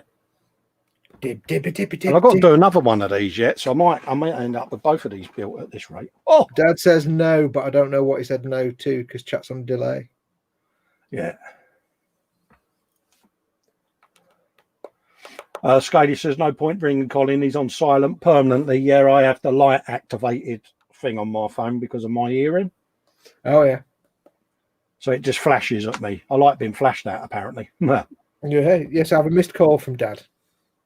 Oh, will I? Oh, right. No, I know I've got a missed call from Dad. Oh, he's just trying not to put his phone on camera. In fact, I'll know if I fall out because you'll just go quiet for more than 30 seconds. I'm like, have I got fallen out again? Yeah. I knew I'd fallen out before because I said something about Ravel and he didn't laugh. I mean, that's the thing with us. Silence, and I thought something's not gone right now. That is the thing with us two, though. We do like to talk, don't we? So yeah. Dad says, "I wish I was in the green room." Sigh. That's right. You can come in the green room if you want, mate. Yeah, do you want me to send him a link? Have you finished the hangout, Dad? Because he was doing the hangout with the rest of the patrons. I'll ping you the link, mate, and you can come and sit in the back room, mate. Let's have a looky, Lou. He was doing a hangout with the patrons. What, your patrons? Yes. Oh, cool. Yeah, because he continued the hangout that I was in before I came in here. I mean, you've contracted out your Patreon hangouts to. God damn it. Yeah. We share the buttonage. He has full buttonage and everything like that, just in case. How can I say? I have an emergency and need to disappear. If you know what I mean. Damn it! I'm missing out on some having staff here, aren't I? Oh, mate, honestly, the laughs we have in there, mate. You You're more than welcome to come and say hello. You know I'm that. not a patron. It wouldn't be right. No, but you're I wish that a I damn was. good friend. And yeah. Right, I've tried. My brain's actually completely stopped. I think I've turned off Do Not Disturb. Oh, It says good luck Do with Not that. Disturb off and then scheduled, and it's on. So I don't. And then I'll forget to turn it back on again, and then I'll just get calls at 3 o'clock in the morning, and I'll hate you all. Yeah, nothing wrong with that. Dad says he's still in the hangout, and he says no, he pays well, you know, Fox. Clearly, you pay well. Oh yeah, I don't scrimp on the old patron rooney, mate. You know. Can't believe they give you a hinge. Hinge. Absolutely. Hinge with an H. That's what Tony calls himself, isn't it? He sits there and goes, "You hinge." That's where we all got it from. Oh, honestly, I thought I was mad until I came across Tony Fairclough. Oh, God. And you felt much better about yourself after that. I did, because when my missus goes, "You're mad," and I go, "You think I'm bad?" Go and watch this bloke. Yeah, come and watch this idiot. He's even worse than me. Oh yeah. Tony's Tony. Tony's the guy that literally got an E-Model sticker and wrapped it all around a white mug to make it an E-Models mug because he didn't have an E-Models mug for a video. Bless him. Honestly, absolutely nuts. Even when he could steal, you think, what is he going to do next? With a little bit of dread, a little bit of fear, and a little bit of anticipation. We love our Tony in a manly way. An absolute star. Is Mike the first stream mercenary, says Phil East. Yeah. He's a mod for hire. Yeah. He comes in like Clint Eastwood with his poncho with a full diddle-diddle going on, you know? Yeah. With his poncho or the white guy. I can't remember which one. Oh, yeah, I know what you mean. Yeah. Some of us got that joke. Some of the older I saw what you did there, mate. Good chips segue, mate. I must admit. Can you remember the names of the actors? Oh, God, no. Eric Estrada was poncho. And nobody remembers who the white guy was. Larry Wilcox. Larry Wilcox. Yes. I knew that. I knew it was Larry Wilcox. God, I'm sad. How did you not know that, Colin? God, I am so sad. Yeah, pretty much. Yeah. I can't actually tell if that is sad or impressive. I'm not quite decided. I would go with sad, mate, to be quite honest with you. Because it could be one or the other, couldn't it? Yeah. It was like, yeah. So this is the floor piece. Ooh, Mr. Floor Piece. Yes. Hello, Mr. Piece. So much detail on the inside of this. I want to paint it, but I also kind of don't. Yeah, Lynn, have you had your dinner yet, sweetheart? And yeah, Lynn is one of my channel members. In case you wonder why some people have got the squiffy or spiffing little icon next to their names, it's because they are channel members. And as Fox is in this stream, he's going to be so proud of me pimping this. You can join my channel if you choose to do so. You can be a princess. You can go to the ball. So yeah. Oh, my thing fell off. There you go, see? Yeah. I'm learning. All you need to do is click the join button underneath any one of Colin's videos. It's the button that says join. That's how you can click the join button. I was trying not to be as sarky as that, but for those watching in black and white, it's the one that says join. You spoon. Listen, you know some of the people we know. Yeah, actually, come to think of it, yeah. There's a reason we do that sometimes. It's because some of the people we know. I'll trigger out of Only Fools and Horses, isn't they? I mean, there's a couple that I know, and I won't name them, but you could say to them, "What's the time?" And they go, "Friday." Yeah. And you just look at them and you're like, why? Why? They're the kind of person where you actually just say the word sigh rather than actually sigh. The kind of people where you just literally just say the word, you just go, sigh. Yeah. And then they look at you go, what? Doesn't matter. The need to explain it makes it even worse for you. Yeah. You know, like when you have to explain a joke, it kills a joke. Yeah, but when you have to explain something like that, it just works. Just trust me. Yeah, you can tell this is an old school kit. It's kind of a wing and a prayer job to get it to go together. Yeah, I should be making a couple of them discs to go on them drums though, because they are gash, aren't they? Yeah. Yeah. You'll need me to need. Yeah, I've got a circle words cutter. that totally didn't go out then. You'll need to be making some little plastic card discage. Spider pig. What was that? You go from Spider Pig to Roadrunner. When I hiccup, I sound like Spider Pig, and it causes many a giggle in the hangouts of a night because that wasn't Spider Pig. That was Roadrunner. It's like that's Festa hiccuping. It's as big, as manly, and as much as I fill a door frame, I do make the most girly of noises at times. When I sneeze, it sounds like Donald Duck, and when I hiccup, it sounds like Spider Pig. And I know the Ice Queen's going to be sitting indoors laughing her head off because I've done one live on air. Yeah, I think that's one of the better ones though, because that was the funniest. It was like a perfect sine wave, about 720 kilohertz. Look at that! Oh, I am so impressed with this. It's beautiful. You having fun? Yeah, I just want to go. Yeah, that's my really poor attempt at a tank track. Have you got one of your little? Tell you what, have you got one of your little tune tanks there? No, I haven't. They're over. I was going to say, pop a turret off and stick it on, and just put it on top of that track unit. It's like an entire tank. I'll tell you what I have got. Let's just move that out of the way. Where is it? There it is. You've still got Screen Blue's comment on screen, by the way. Yeah, I know. I will get round to turning it off. I'm absolutely useless. I'm so ashamed of myself. That was my 3D printed Baneblade. Do you remember that?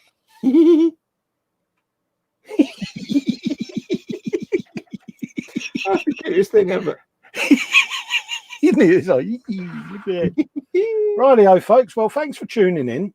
This is your Beyblade. Like I've gone for the rather slender looking Baneblade option. You've gone from like the Batmobile where the sides come off and it goes through the archway.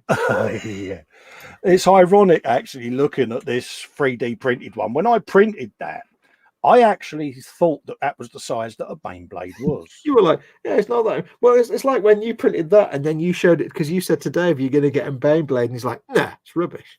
Yeah, he said, I'm not paying. Yeah, it's not actually 2 inches long. You do know that, don't you?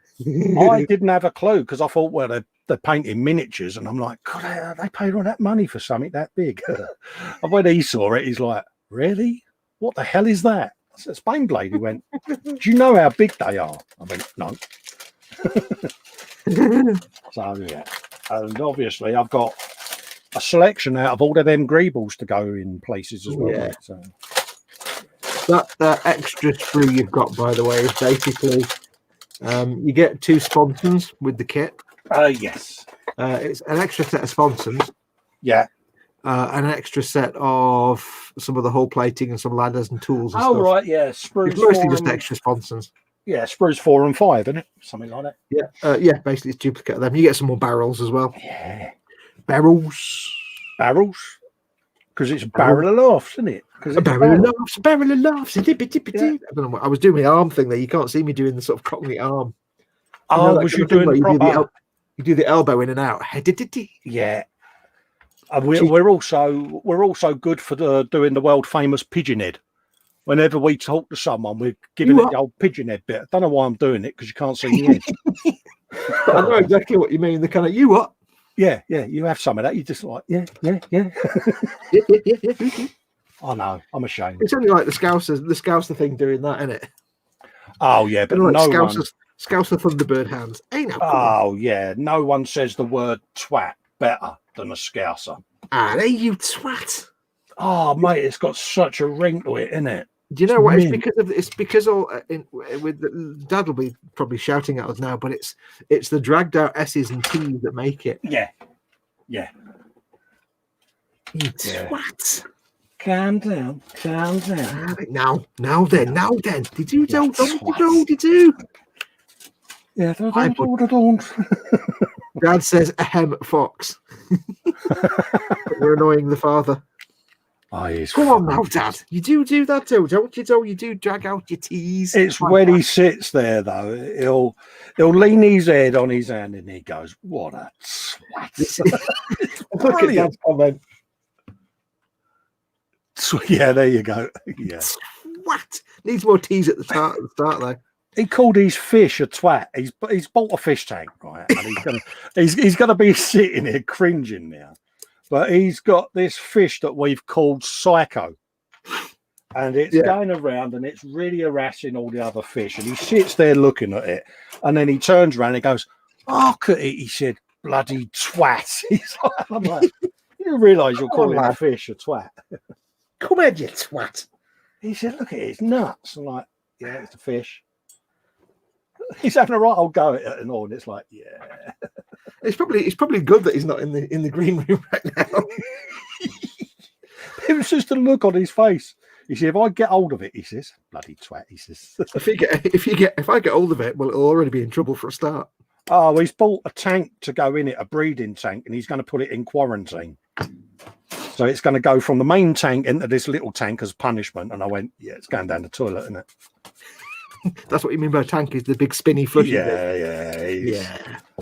But it's just the way he done the pigeon head bit and the stern look at the fish, and the fish is just like going mad. It's so funny. I can imagine, right? We'll all go around to his house one day and it'll be like, "Dad, yeah, you know that fish that's giving you all the shit? Yeah. You do know it's a fighting fish, don't you?" Yeah. You do know it's a Japanese fighting fish and all the rest are like goldfish. Yeah. They now. Come on now. Come on now. Tell me that. Yeah.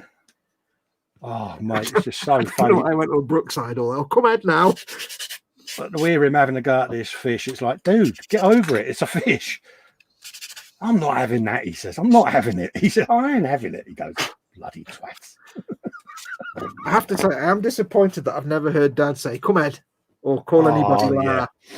Oh, come ahead, laugh. Well, apparently, when he came out of the army, there was... I'm glad you put "of the army" on the end of that sentence. Yeah, there's a couple of seasons where he may have had the curly hair and the atypical Scouser look. So tracksuit. Yeah, he's gonna batter me with a wet mitten for. Yeah, but you're in trouble. But he may have rocked that look for a bit. He admitted it. Chelsea, and then we all mocked him. Come ahead now. But then, he said, "I have seen your wedding photos, mate." I went, "Yeah, I know, they're not bad." Dad says, "Go ahead." I say quite a bit. I've never heard Dad say, never heard you say, "Go ahead." Come ahead. Go ahead now, son. Yeah.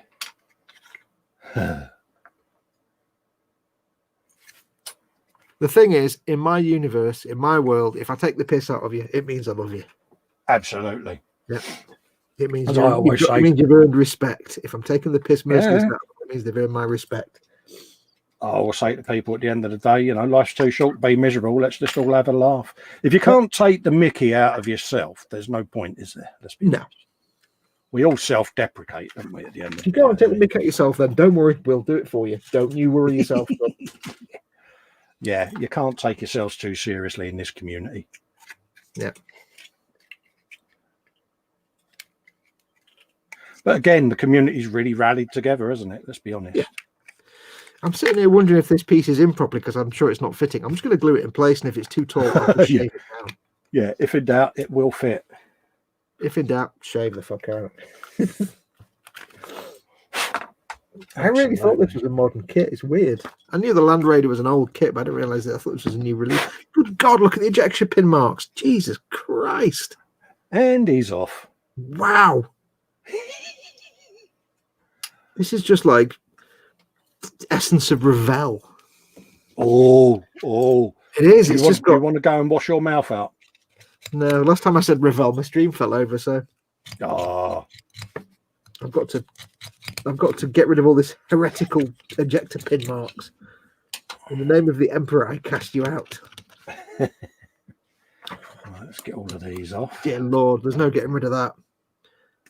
I may have to replace some rivets that are never going to get. See, if I replace the rivets, that means I've got to paint the interior. Yes. God damn it. Challenging. All I'll say is so glad that I'm not you. No, it's all fun. Don't get me wrong. I'm enjoying it. Yes, Model I like Making this a bit. Guru was filmed by Panavision. Right, let's get this file. Let's file the living poop out of it. Big file time. Are we saying then that the next build on Tabletop Trauma has been decided? No, it can't be one that I built myself. Yeah. The next Tabletop Trauma build is actually going to be the Orc Jet that I got from eBay. Oh right, yeah, you're going for that one. Yeah, it's the one that's I've got two. I've got the one that I built that I'm doing for Goblin. That I'm gonna start filming, and I've got to be honest, I've lost the mojo over that Lehman Russ so much. I might just do the Goblin one just to get myself back in the mood.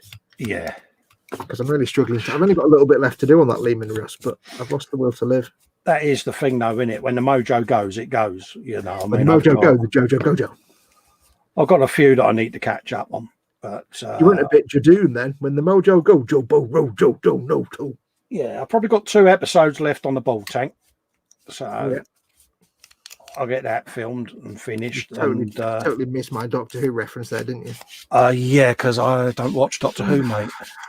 Go, I know. I'm ashamed to say it, but yeah. Wasted on you people. Yeah, my missus is a right Doctor Who nut, and she berates me all the time because I don't share her love for Doctor Who.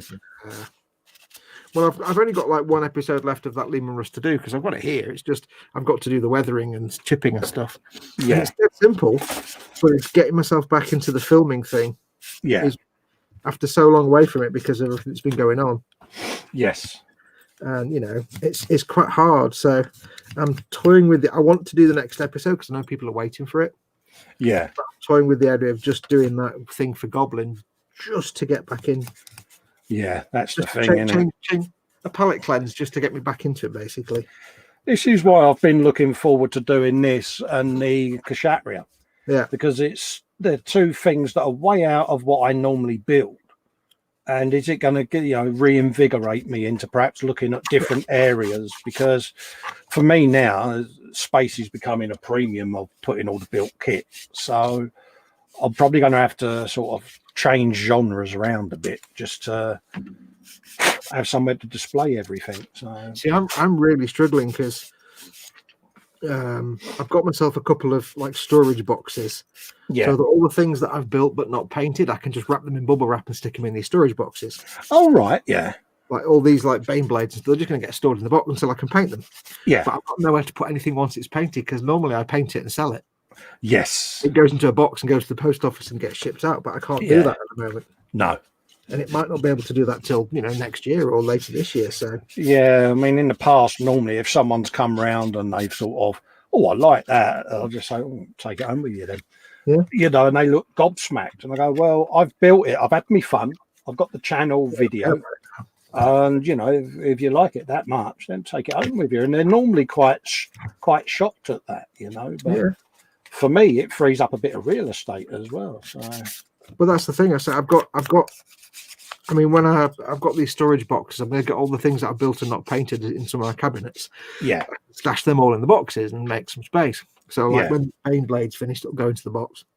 But then I can start building stuff and painting it. But one of the reasons I've kind of stalled on this, one of the reasons on the Lehman Russ is I know that my plan was build it, paint it, sell it. Yes. But now it's build it, paint it, find somewhere to put it. And I haven't got anywhere to put it, and I can't sell it. That's the stage we're all getting at with e-models builds as well, isn't it? Because we've got quite a few stacked up now. Yeah. But this is the problem. I can't just go to the post office to ship it out anywhere. No. So it's like and it's apart from the financial impact of that happening, it's more just a case of I haven't got anywhere to put all these things. The front bedroom is like jam packed full of boxes and model kits, and there's cases full of Warhammer Conquest and X-Wing and all kinds of. It's like I haven't got any space. No. And it just kills your mojo. So I've got to struggle to get back because people want my content, and I've got people on Patreon and members supporting me that I need to get content for them. So I'm hoping if I do that jet for Goblin Gaming, that'll kick me back into gear, get that done and dusted, and then because that's going to be on their channel, not on mine. So although I might release it for patrons and members only, just exclusively for them. And Yeah, I've got a couple of Patreon exclusives lined up because, you know, at the end of the day, people are good enough to show me the support. I kind of want them to feel that exclusivity as well, you know. Yep. And so I've got a couple of bits lined up for them just for these. Cool. So yeah.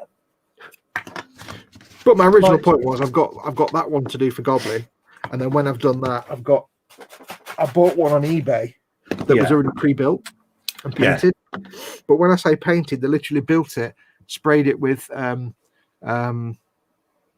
like a tan color, like I don't know, whatever the Games Workshop rattle can desert tan color is.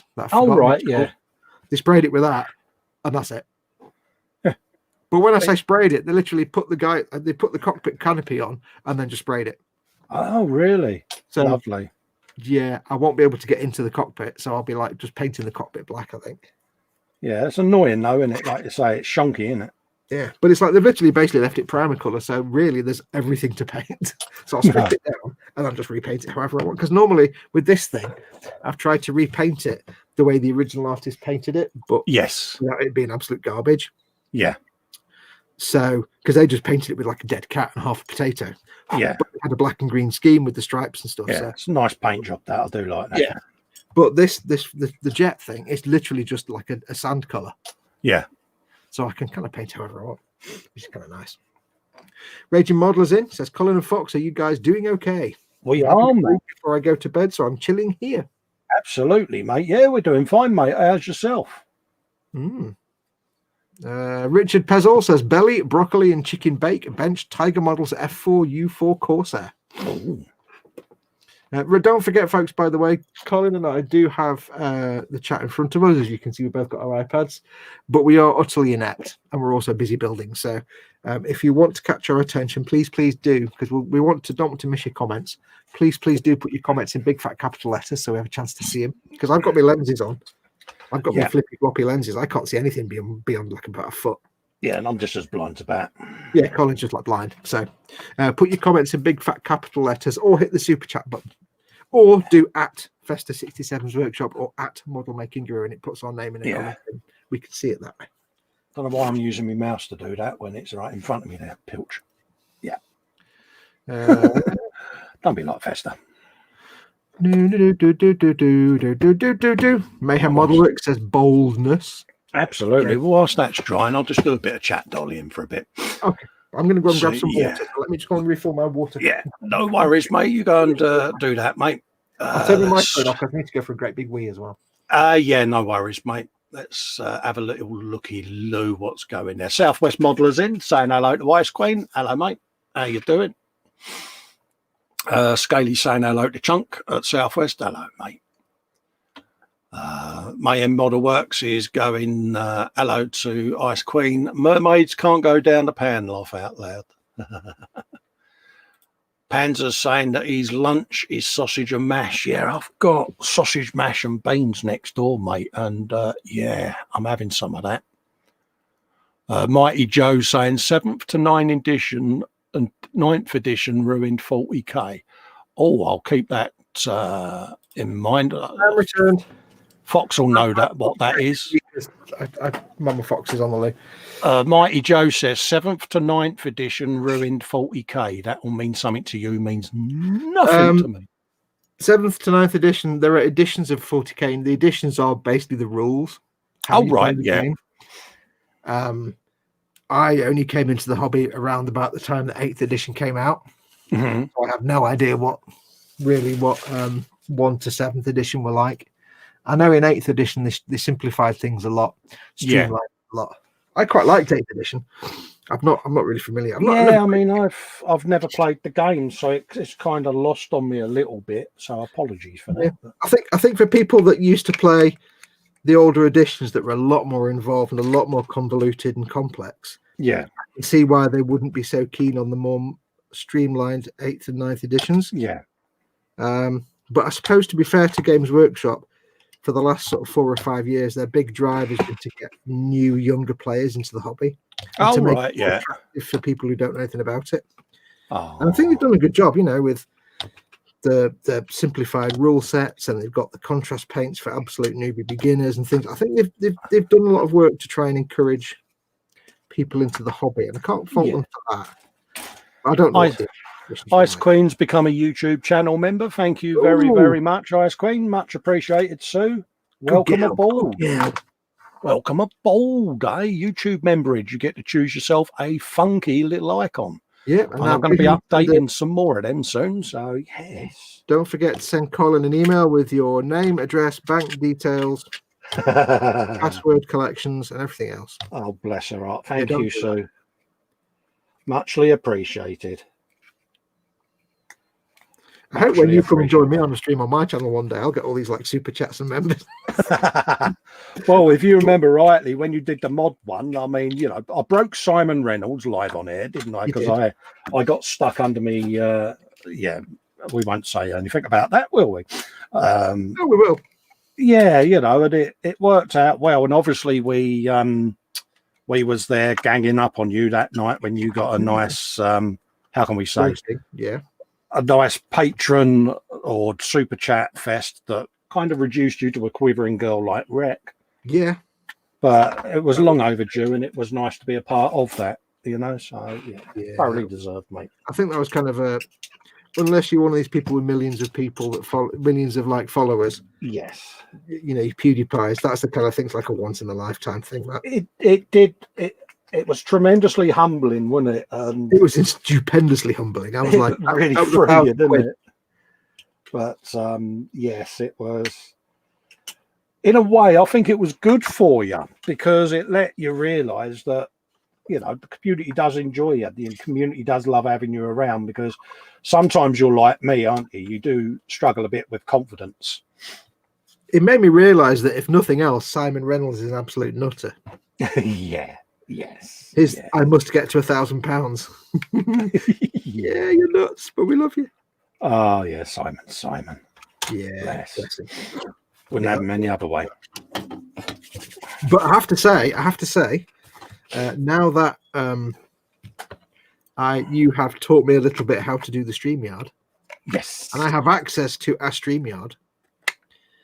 I might be able to do things like streams with guests, such as Colin himself there, and such things. Yeah. So you never know. Absolutely. I think I could get in there and paint that, you know. Well, you know, I'm always about, because I am a person of little sleep, as people know. Oh, you've got a new member again, but I can't see it because it's blue and green.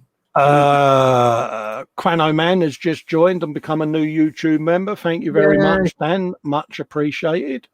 Welcome aboard, and yes, you'll be getting the same treats as patrons get on that memberships, where you get to see content before the others, and you also get your daily bench updates and general behind the scenes Festa stuff, and you'll also be getting access. Wait, no, that's not right. Oh yeah, you'll also be getting a link or an access to the bloopers folders. Oh man, yes, the bloopers folders are going to be allowed out, because there are some good ones in there. Yeah, I always try and remember to keep my bloopers, and never do. No, and then I think I've got a few bloopers, and I think, but that's like hours and hours of work. Yeah, I get the giggles every now and then, and veg, or you know what I'm like with me words. I'm useless at reading names, let alone anything else. And I've had it before where I've tried to do a simple bench update, talk to the camera for a minute, you know, hello, welcome to the channel, that sort of thing, and I'm corpsing. I spent a whole day trying to do a 20-word speech to camera. Yeah. Well, if you notice, with my content, I've moved away from the talking at the bench for 10 minutes and then doing the thing. Yeah. Filming the thing and then adding the voiceover later. Purely that's what I do, yeah. That it was getting to the point where I couldn't, it was taking all day to record 2 minutes of stuff, because I was either making a tit of myself or I couldn't get the lines right. Or So I think I've got to that point now where I can't really do the just talking openly anymore. Just can't. I mean, when I do my e-models builds or build videos, I just tend to switch the camera on and just build until I'm tired of building, and then I can section that into different episodes and do the voiceover and that, but Yeah. it works for me because, I can be Captain Twitchy one day and not be able to do anything. Yeah, you just got to take advantage of it when you can do it. Absolutely. Plastic Monkey's become a YouTube member. Thank you very much. Oh, it's going well for you tonight, isn't it? Absolutely. Thank you very much, mate, for joining the channel there. And again, you'll be getting all the access to the goodies and the before release times stuff. You're having a good time tonight, and you're absolutely welcome. Absolutely. You'll be having me back, I think. It's humbling, little old me. You know what I mean? It's, because I am, it's taken me a while to get used to all of the YouTubing stuff. Bye. Night. Ta-da, Mum. Have a good night's sleep, darling. I can go for a wee now because Mama Fox is on the loo. Yeah, no worries, mate. I'll just go for a quick... that infamous door was... Yeah. Right, let me just brush that off. Right, I'll go for a great big one. We'll be back. Yeah, no worries, mate. I'll do a bit more chat. What we got? Jamie Bone saying, Andy, from watching a Royal Navy video, I've seen them wear either an olive green or dark green overall. Ooh. Panzer's saying, aircrew wore blue-grey uniforms. The best was an old Airfix paint, but Humroll 96 is a good match. Raging Modelers saying there was so much nonsense vehicle turning. I do miss looted vehicles. Yeah. Jamie Bones saying to Joseph, my dad used to work on Harriers, Tornadoes, Hunters and Jags as military aircraft, and the Concorde and the VC-10 as a civilian aircraft. Oh, nice. Raging Modelers going, oh, God, it was just a slow game, I remember. Why they lasted for hours. Well, yeah, Vincent and Sarge want to teach me how to play Dungeons and Dragons, and I do pity them both. Lynn saying, night, the Mama Fox. I'll let him know when he comes back. Lynn, how's your build video going, Lynn, by the way? Ooh. Dad's where's he gone? Dad's saying good night to Mama Fox. Yeah, I'll pass that on to Foxy Pops. Jamie Bone is saying I'll probably paint them green, and how much weathering should I do on them? You're a shithouse, you are, Mike. Colin, he says, have you had a Mama Fox hug? No, I haven't. You know I haven't, and you mock me mercilessly because you've had a Mama Fox hug and I haven't. But I have been Mama Fox's favourite on e-models for quite a while. Is Dad boasting about his Mama Fox hug again? He is. He mocks me and teases me about it constantly, mate. Yes. For those that don't know, Dad has had a hug from Mama Fox. Yeah, absolutely. He picked me up to go to, was it to Telford or was it to go to T-Models? Can't remember now. Anyway. It was on his way back from Telford with Dave Barker, wasn't he? No, but he picked me up on the way to go somewhere. Yeah. Oh, that was the e-models meet, wasn't it? Yeah, that was right. Yeah, and the funny thing was when he turned up with Dave Barker, Dave Barker didn't get a Mama Fox hug. Bless him. Sue saying laugh out loud. Quano Man's put in a £5 super chat and says, hey, Dad, it's still working. Thank you very much, Dan, you rotter. But thank you anyway, mate. Dan's one of my lovely patrons, and I get to see Dan on a weekly basis, and we have a good laugh with him. What's he saying there? Panzer saying to Jamie Bone, World War II or modern crew? Question. Well, what was it, World War II or what? They're on about painting some crew for a Dio uniforms and stuff. It's very technical armor stuff, mate, and I'm just nodding. Raging Modeler says he's changing the sive on his Reaper Mini instead of an ethereal blade bronze with oxidization. There you go. The warpage on that. Yeah, Jamie Bones is building a Revell Phantom as a 1992 RAF aircraft. Ooh. Revell Phantom. I've not made a Phantom since like 1970. Yeah, it's about 79 the last time I made one. Yeah. Rage is saying to me, Dungeons and Dragons is more straightforward than it seems. I can promise you this. Yeah, Vincent sent me over some dice. I've 3D printed a dice box, and I've got a couple of resin characters. Berserker, is it, or something he said I'd be good as? So I printed a couple of them, and them and Sarge are going to teach me how to play it. And to be honest with you, I'll learn it. I'll do my best. I think if you like that, Carl. Although I throw the thing is you can play D&D online. Some of the Warhammer games like Blackstone Fortress are kind of like Dungeons and Dragons. They're not like big tabletop combat games. Oh right, yeah. But they're not online, so you have to play them on a little board. So yeah. I was thinking about that the other day. Actually, that might be the kind of thing you will probably enjoy. It's more like a D&D thing. You play a character.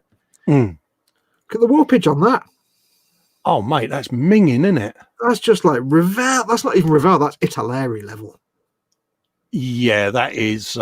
Can you brush some extra fin over it in the hope that it warms it up and straighten it that way? I don't know. I think I'd have to dip it in like, I don't know.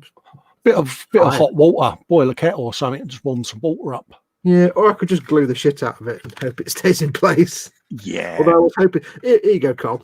Do you think I can get in there to paint all that? I think I can. It's going to be mostly interior green with some red for the engine and a couple of bits. Yeah, I think you can. Or can you leave one side off whilst you paint it and then just put that on at the end? That's what I was thinking, but then I'm thinking if I can get the sides on, because there's a whole hinge thing that goes here for these two flats. Oh, right, yeah, he said flats. If I can get in there, I reckon. Do you know something? Yeah, I think a man of your capabilities will get in there. Yeah, should be able to. Of course, if you can't, you can blame me mercilessly. Yeah, I'll just blame it on you. Look at that. That's just, oh, that's shonky, isn't it? Yeah, that's super just fantastic. Battle damage? No, it'll just require some glue and shouting, I think. Yeah. I think I'll leave that off, though, because then I can... Scaly Models has put a £5 super chat in for me. Thank you very much, Dad. Much appreciated, mate. Man hugs and all of that. Philly said, did everybody see Lidl add some Revel kits for 10 quid under half RRP? No, I didn't, mate. I'll have a looky-loo, though. Come back when I can get them free for Xbox Games with Gold. That'll do. Lynn saying the build is coming along, part 2, and the announcement of the winner. I'm going to try and post it tonight. Oh, mate, look forward to that, Lynn. I've got the bell rung on your channel, so I'll have a looky-loo. Ring my bell. I'm going to hit this with the hair dryer. Turn my microphone off for a minute. No, not a problem, mate. That's right. Actually, I can't be bothered burning my fingers off. Nin Sindarin says, what have I missed? I was making myself an ice cream sundae. You've missed nothing, Nim, mate. It's just, Except we all now want a goddamn ice cream sundae. Yeah, I've done half of that, and yeah, I'm just in the throes of doing the other half. Phil, he's saying I had a load in the middle of the Lidl aisle. Yeah, I can't. I'm not allowed out, mate. I'd have to look online. Yeah, I'm not going into a supermarket for any reason right now. Oh, good man. Paul Line says, I need to blame you, Colin, because of you doing the Dragnut. I've ordered myself a Gran Torino. Oh, good man, mate, because it just so happens that I've got one. Oh, it's just knocking his camera. Just there, look at that. Oh. Starts getting up, isn't it? So I got one just there, Paul even. So let us know when you're going to build it, mate, and we'll link up. Do a buddy on it if you want. Copyright. Absolutely. Top tune. Top tunularity, that is. Oh, yeah. Bit of the old Huggy Bear with an H and all of that. Ping. Jamie Bones says, yeah, pans are going okay. I thought the gloves might be a bit off. He's also saying the last Phantom he built was a Matchbox kit in the late 80s. Yeah, sounds about right. Absolutely. EC Idaho's in. Hello, mate. He says, go Fox Glue, working on a master grade ground GM. Just had awesome Kafka K-Bob. Cheers to all, whatever that is. Hang on, I don't even know where this comment is. EC Ideo.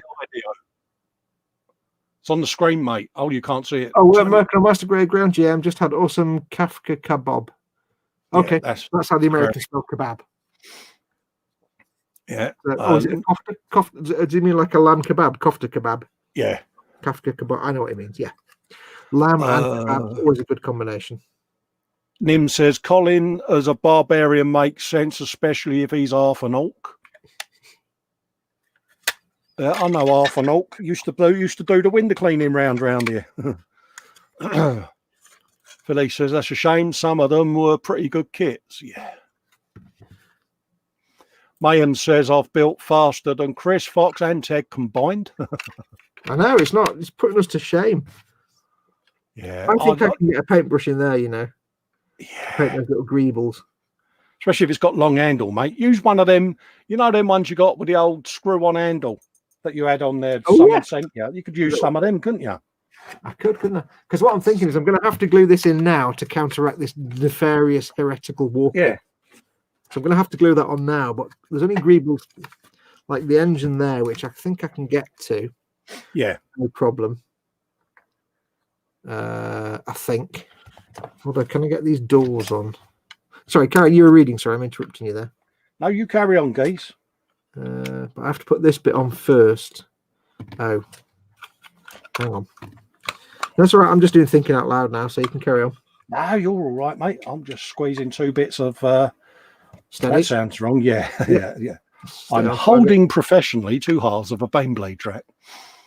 Squeezing your bits, what? Hey, yeah. Phil Artiste says, damn, that's how I got back into modelling last year. He found an unfinished Revell Phantom F4J that he started in 1985 whilst cleaning out his apartment. Tony that got me back into it when I had me implants done in my neck. And I had one of them halos on round my head. Oh, like a dog's cone of shame. Yeah, so I kind of the metal frame that goes in, and you got the shoulder thing and that. It was because I had 2 artificial joints put in my neck. So it kind of, they put it around your head to stop your head and that moving. So I was proper bummed and getting the ump, and my missus was threatening divorce. And yeah. So I would at least expect some kind of superpower from that. Sort. So she bought me the Rossi bike, and that's how I came across our friend, Mr. Fairclough.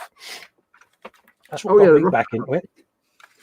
Whenever you say Rossi, all I think of is Mr. Rossi, the cartoon. No, Valentino Rossi, the motorcycle rider. And, I have knowledge of such sporting nonsense. Yeah, and I kind of got back into it because I hadn't built models whilst I was bringing me boys up, because I thought, well, raising the kids was more important than me wasting money on models at the time, And then you got back into the models and realised how wrong you were.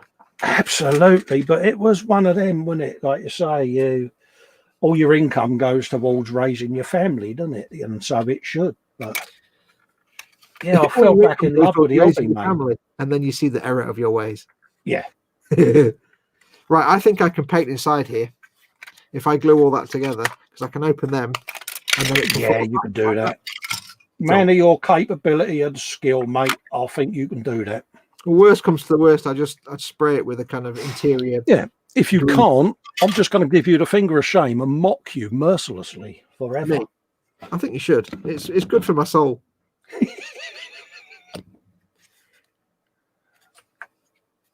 I don't stand a chance in my hangouts, mate. Believe you me. You what now? I don't stand a chance when I'm in my hangouts, mate. They mock me all the time, mate. This does seem to be the right thing to do, though. I mean, let's be honest. Oh, yeah. It does seem to be utterly correct. I love it. I love meeting all the new personalities. I love meeting the new people. It gives you a vibe, doesn't it? It's, because there are some wonderful people in this community, and to finally be able to... No, to finally be able to put faces to names and just... Yeah, it's nice. To finally be able to put blame where it's deserved. It's nice. Yeah. No, it's true. There's so many awesome people. Oh, mate. In my little, who is model making guru video, I say, I've had good times and I've met a lot of really great people, made a lot of good friends along the way, and it's true. It is. I've only been doing this for like 5 or 6 years now, and like the videos and stuff, and I don't know what the hell I'm doing with these pins. And let's do it the easy way, folks. I was going to say, don't look at me for inspiration, because I don't have a clue what you're doing either. Right, let's do it the easy way and do it that way. Sorry, I'm just muttering to myself. Ignore me. The bottom lip's going to come out in a minute. He's going to be there with his hands on his hips going, I so hate you, What's this? What? What, me with this? Oh yeah. It's Honestly, I've had my wife come in here before, and she's leant in the door and she's going, "Will you calm down? Who are you having an argument with?" And I look at her and I then have to admit, well, myself, love. What? She said, "Are you really losing your mind?" And I'm like, "Well, I only wanted to do this and I couldn't do it, so I told myself off." She's like, "I'm going to bed. Please, please pad the walls of your room because I think you need to see the special people." Special people. Yeah. Yeah. But she loves it because me doing this hobby now stops me getting under her feet in the kitchen, the lounge or whatever, going, "I'm bored, I don't know what to do myself." You know what I mean? But it is true though. I mean, I sit here and I mean, people know that I swear. I'm not, the least sweary person you know. No. I occasionally do swears in videos, but you would not believe some of the swearing I do when I'm making them up, when I'm working at the bench and not being filmed. Yeah. Dude, I am just like, because yeah. I have no patience at all. I will like, oh. Do you stand there, you get out your chair, don't you? You look at the bench and you wag your finger at the kit. Damn you. I've walked out the man cave before and slammed the door. Yeah. Well, it's because I've growled with the carpet monster.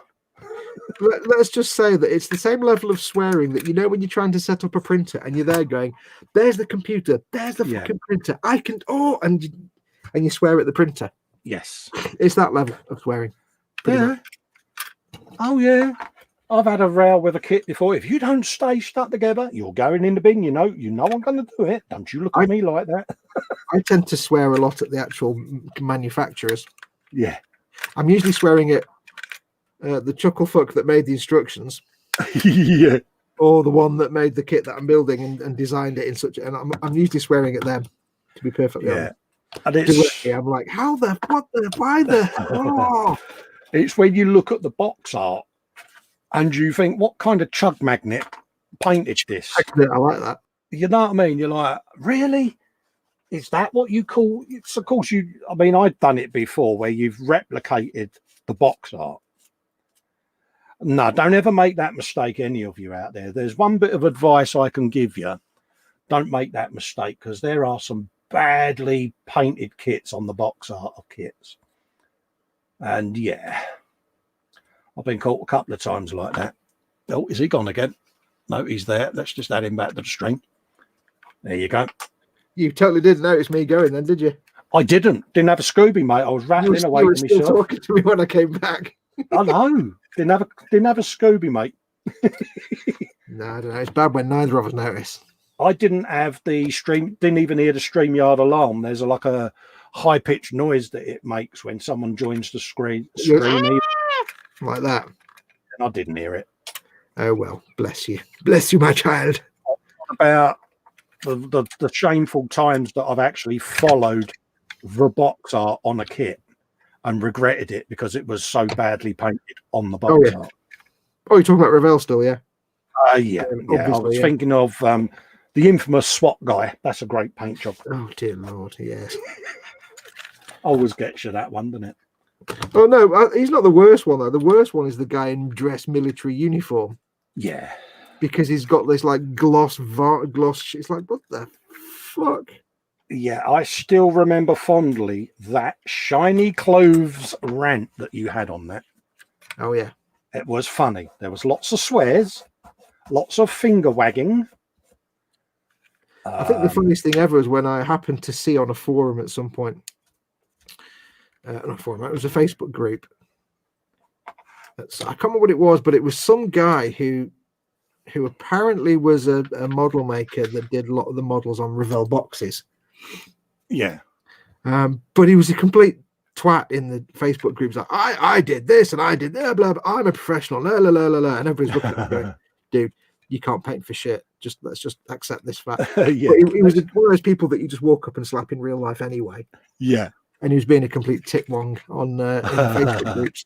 And he was like, I'm this and I'm professional. And everybody was just like, seriously, you can't paint. Do you want to just shut up before you stop embarrassing yourself? Because trust me, mate, you really can't paint. Pauline says you're falling over more than a one-legged sprinter. Yeah. I put the door on backwards. Oh, bless. Lynn's saying she swears like a sailor when she's building. She says, I try not to when filming. Really? I don't think I've ever heard you swear, Lynn. Philly says he's got an old... I think the thing with Lynn is Lynn's got a parrot, but the parrot taught Lynn how to swear. I think it's the other way around. Philly says he's got an old Chevy caked in them and from eBay, and the only thing that worked was oven pride. Yeah. Oven pride is great stuff, though. I don't know how I'm going to clamp this now. EC's asking you if that is a rhino. No, it is a land... What is it? It is a... Oh, crap. The Land Raider Crusader, which they deceptively put in modern packaging, but it's like 20 years old, and it's not exactly the best of kits. It's not exactly modern. I'm having some issues with it, like warpage. It's... Yeah, that's severe fuck up tree, mate, isn't it? Yeah, that's fuckaboutery, that is. Epic fuckaboutery. A big fuckaboutery, sir.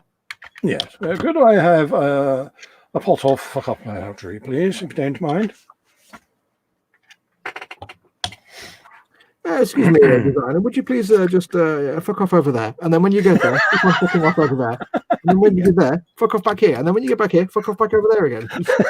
Yes, one of those quintessentially British. Oh, fuck off, you hindered. Oh, please go fuck. Yes.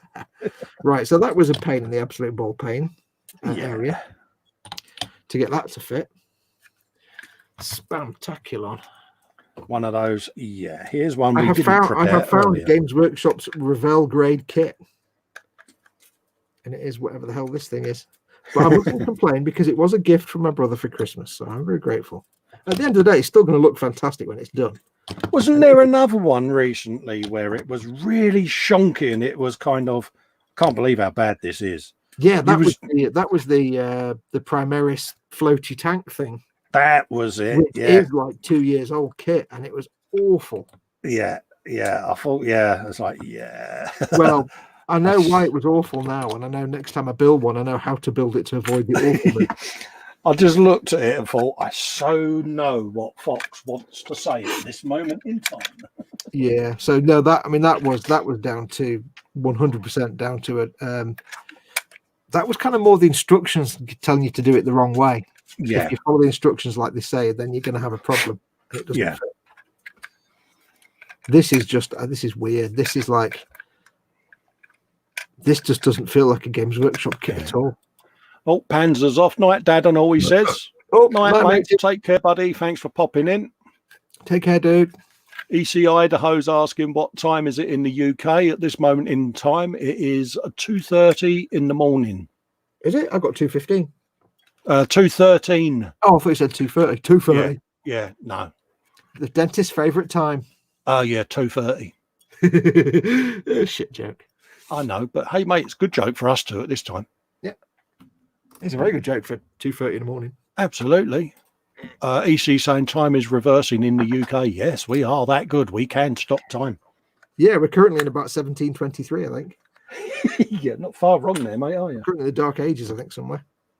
I'm hoping there's a bit that goes over this because it covers up this big gap, because otherwise it's going to look a bit messy. I think it gets covered up. I am sure it's nothing that a deft bit of weathering won't hide, mate. I think it gets covered up. Huge success. There we go. I think there's like a big gap there. A little bit weathering, or perhaps, may I suggest, sir, maybe indulging a little bit of plastic card shenaniganery. Yeah, that's the There's one. always the plastic card shenaniganery that fixes most ills. Oh, yeah. And also goo of the spruage kind. Yep. Well, that's a bit more effort. If I can avoid having to use any kind of filler, I can just cover it up. That's usually my lazy way of doing it. Gentlemen, don't try to hide that. Just completely cover it up. Yeah. Nobody can ever see it. No one will ever know the truth. Ow, there we go. That'll do. Whatever. Near enough.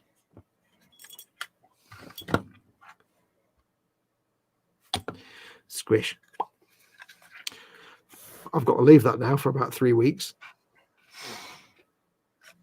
I think, because it's one of those joints now that's the plastic's warped, but if I can weld it into place, it might just stay in place. Quano Man saying, on my home planet, it is 69 Calicams past 11 to 12 o'clock. Why have I heard that before, Calicams? I've heard that before somewhere.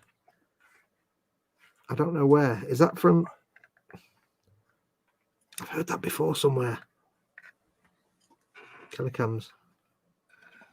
I can't remember where I've heard it before. I need to get a long disposable brush for that. Hang on, let me get a long disposable brush. Brushing now, brushing. Get this brush. That's a big, massive brush. I want that. That'll be, I don't know what the hell that is. The hell's that? That is a good brush. That is not a good brush. Look at that. It appears to be made of solid plastic. Yeah, I'm just going to put it straight in the bin, whatever that was. There you'll be going. Where's that shonky brush that I was going to keep? No. I just need, I'm crappy. There we go, that'll do. That's one of those pigment powder brushes, isn't it? It's like, yeah. I don't know what it was. It was like just rock solid plastic. I'm going to use a brush for my glue because I want this bit here is under massive tension. Oh. This whole panel is warped here. So if I can glue it in place and clamp it, I'm hoping the plastic welding will then just force it in and it won't just snap off in, 6 months' time.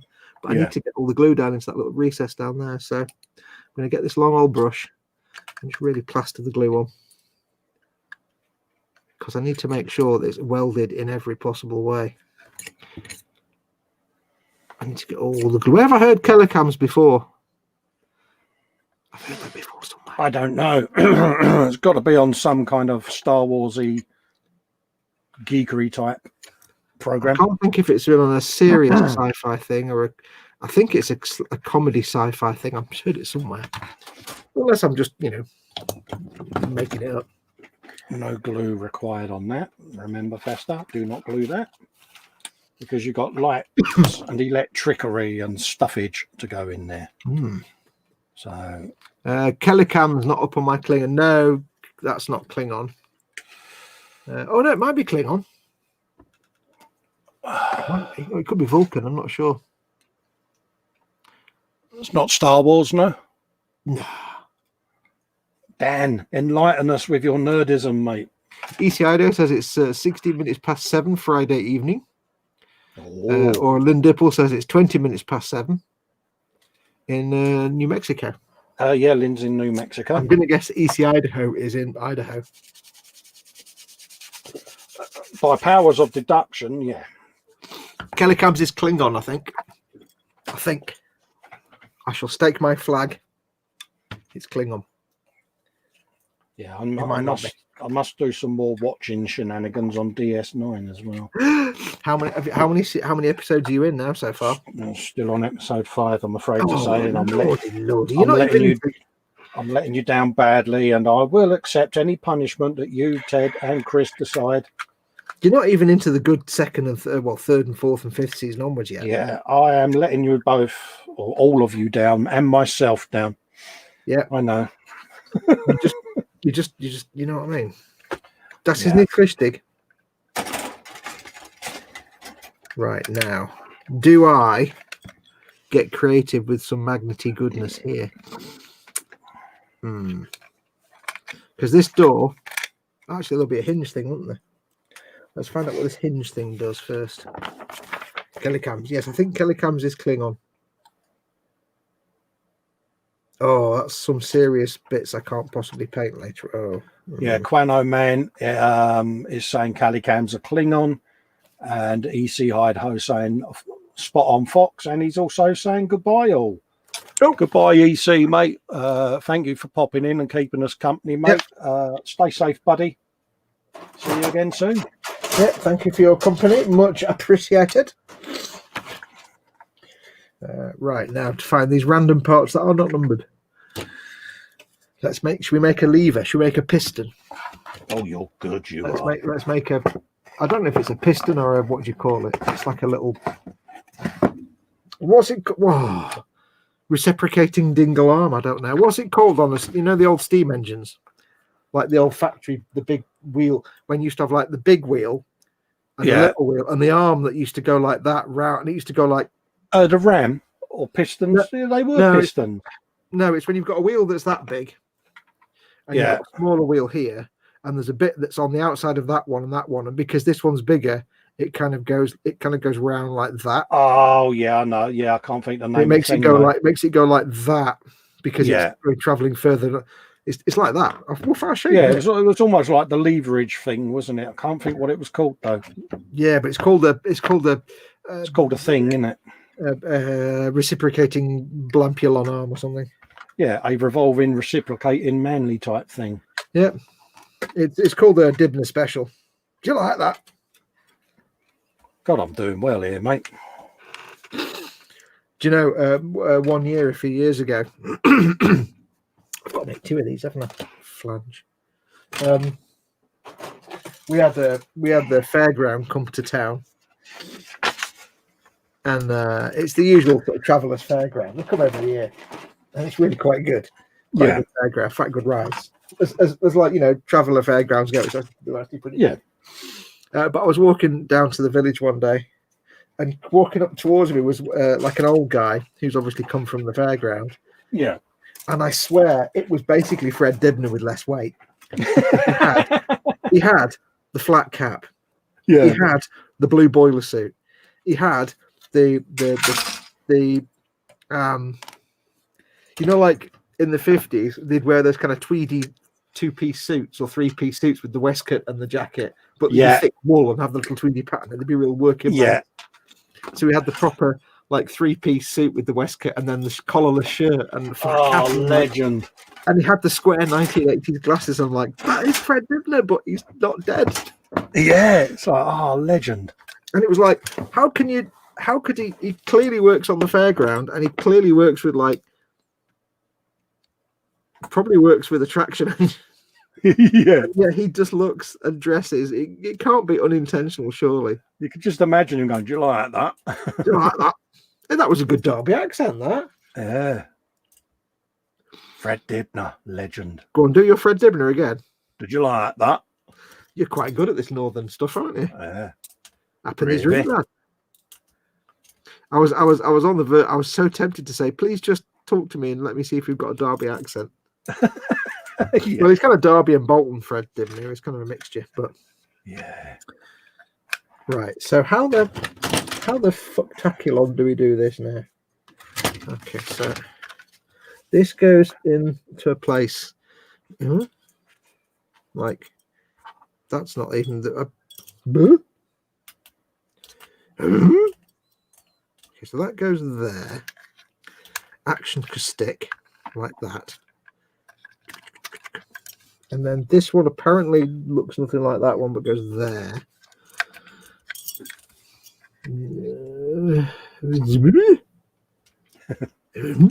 He's looking at it going, why are you doing this to me? Oh, there's little. Oh, I see this. They haven't numbered the parts, but they've molded in a little diagram into the piece of plastic to show you which way around to put it. That's like super helpful when everything else in the kit is not in any way super helpful. Yeah. Nim says she's off to bed as soon as she can move the cat. Yep. Hello, Nim. Take care, darling. That means she'll be in bed in about 7 hours because that cat ain't going to move. Ross Bedlock saying, can't beat Fred Dibner and Chimney Felling. Absolutely. Absolute legend, mate. Yep. Felicia saying later to Nim. Paul saying night to Nim. Mayhem saying Fred Dibner. Well, at least it's not Alf Garnett. Absolutely, mate. As my missus often calls me Alf because I'm bold, miserable, and support West Ham. Because you're bold, miserable, and completely racist. No. Good God, no. Oh, dude, look at this. Look at this. Are you watching? You ready? Yeah. You ready? Watch this, right? Prepare your trousers for slight tentage. You ready? Look at that! Oh, it fell off. Oh, that's just like, and that's purely because of that bit there, like that. Look, see?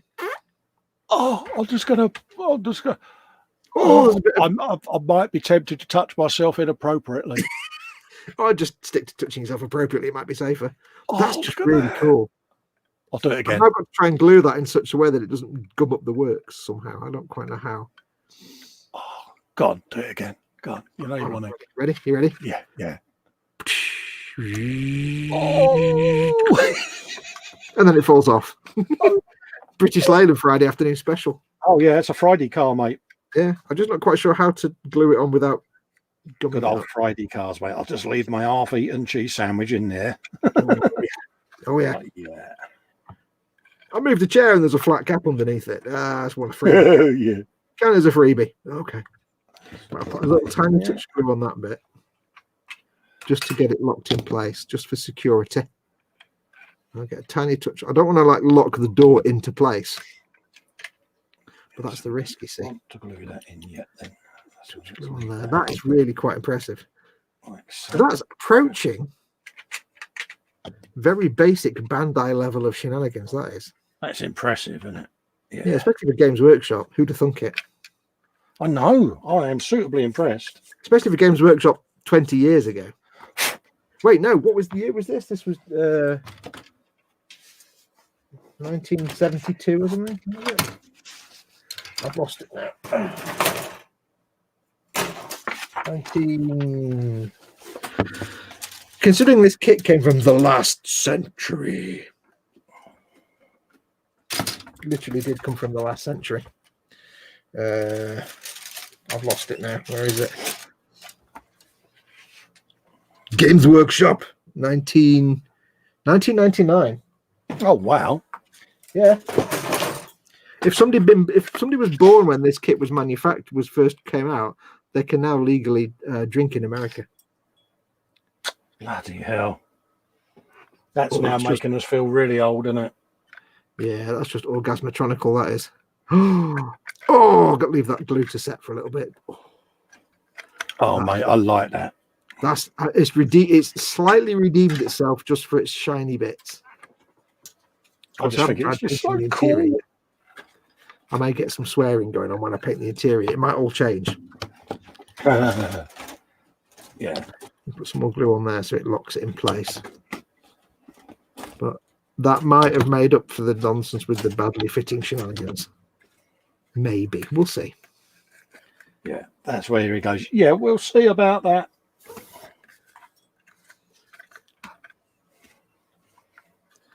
I'm just worried that I've got glue in the actual opening bit. I hope not.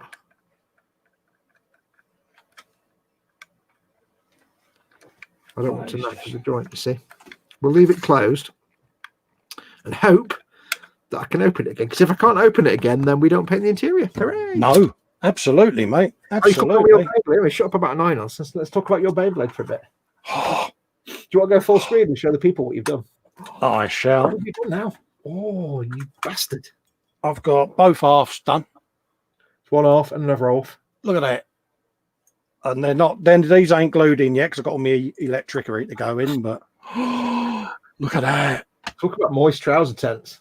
And it's, yeah, and I'll do the joining up on the surface once they've gone off. I want them to, to be fully rock solid. But yeah, look at that. Both halves of that. Get in there. Now, I have to say very, very quickly, you haven't glued the barrels on, have you? No. You haven't glued the plate on that the barrels are on, because they're chiral. If you look on the barrel bits, yes, on the armor plate, there's a recess. Yeah. Where you on that wedge shape. Yeah. No, where your thumb is. I can't really explain it. See that little? Oh, okay. That side bit there. No, there. There's a little cut into the horizontal bit. Yeah. See the little notch? Yeah. That shows you that one goes on the other side. Oh, right. Okay. Because that little spring that you've got on the table underneath. Yeah. Drops in the, who do we call them it? Theirs. Drops into the, but it also needs to drop into the little slot that's on the side of that. Oh, the notches. Yeah. Yeah. I'm glad I just said that because I made that mistake and got them on the wrong way at first. Yeah. Yeah. So it's worth. So that one would need to go on the other side, I think. Yeah, because there's actually a notch on both sides there. Look, you got a notch there, and you got a notch not there. that notch. No, the notch on the horizontal bit. No. Right, where your finger is, right? Oh yeah, I can see it. Yeah, slottage. Yeah, that little slottage in there. That's the one. Yeah. So that yeah, point, they should be the other like that. okay, Then, shouldn't there they? you go. That's it. There you go. I made that. I nearly made that mistake. Oh. And they don't explain that very well in the instructions. So. No. Yeah, I'm with you now because it sits in there and it hooks in there and it holds that down and because I could probably glue them back ones on because it's only the middle bit that needs to remove and the front bit for the headlights. Yeah.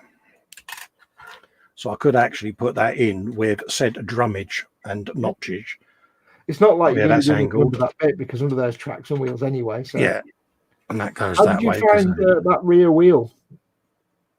When I did mine, it was very wibbly wobbly in the pig. Yeah, it was wobblier than a wobbly thing, mate. Yeah, a pain to get the thing lined up. Yeah, it was a bit of a mare, to be honest with you, but it went in the end. It was persuaded. Yeah. I could actually put that on now. Then I think Lynn's off. Oh, right. Yeah, no worries. We're coming off air shortly anyway because So you take care, Lynn. I'll just take myself off full screen. I'm very jealous of all the people that have got to watch you building that. What, the Baneblade? Yeah. Because I've been able to watch you building it. Well, you can always watch it back then, can't you? Hey? No, I've got to watch myself. I'm not going to watch myself. That's just nonsense. Yeah, right. Oh, you'll go, I could have trimmed my nails a bit more. And no, I don't watch my own live streams back. No. I mean, I'll tell you what I do. Yeah. You ready? Oh, mate, that is just so cruel. It's stiff. It feels like something somewhere's got glued when it shouldn't have done. Yeah. I think we'll live. Yeah, but you can just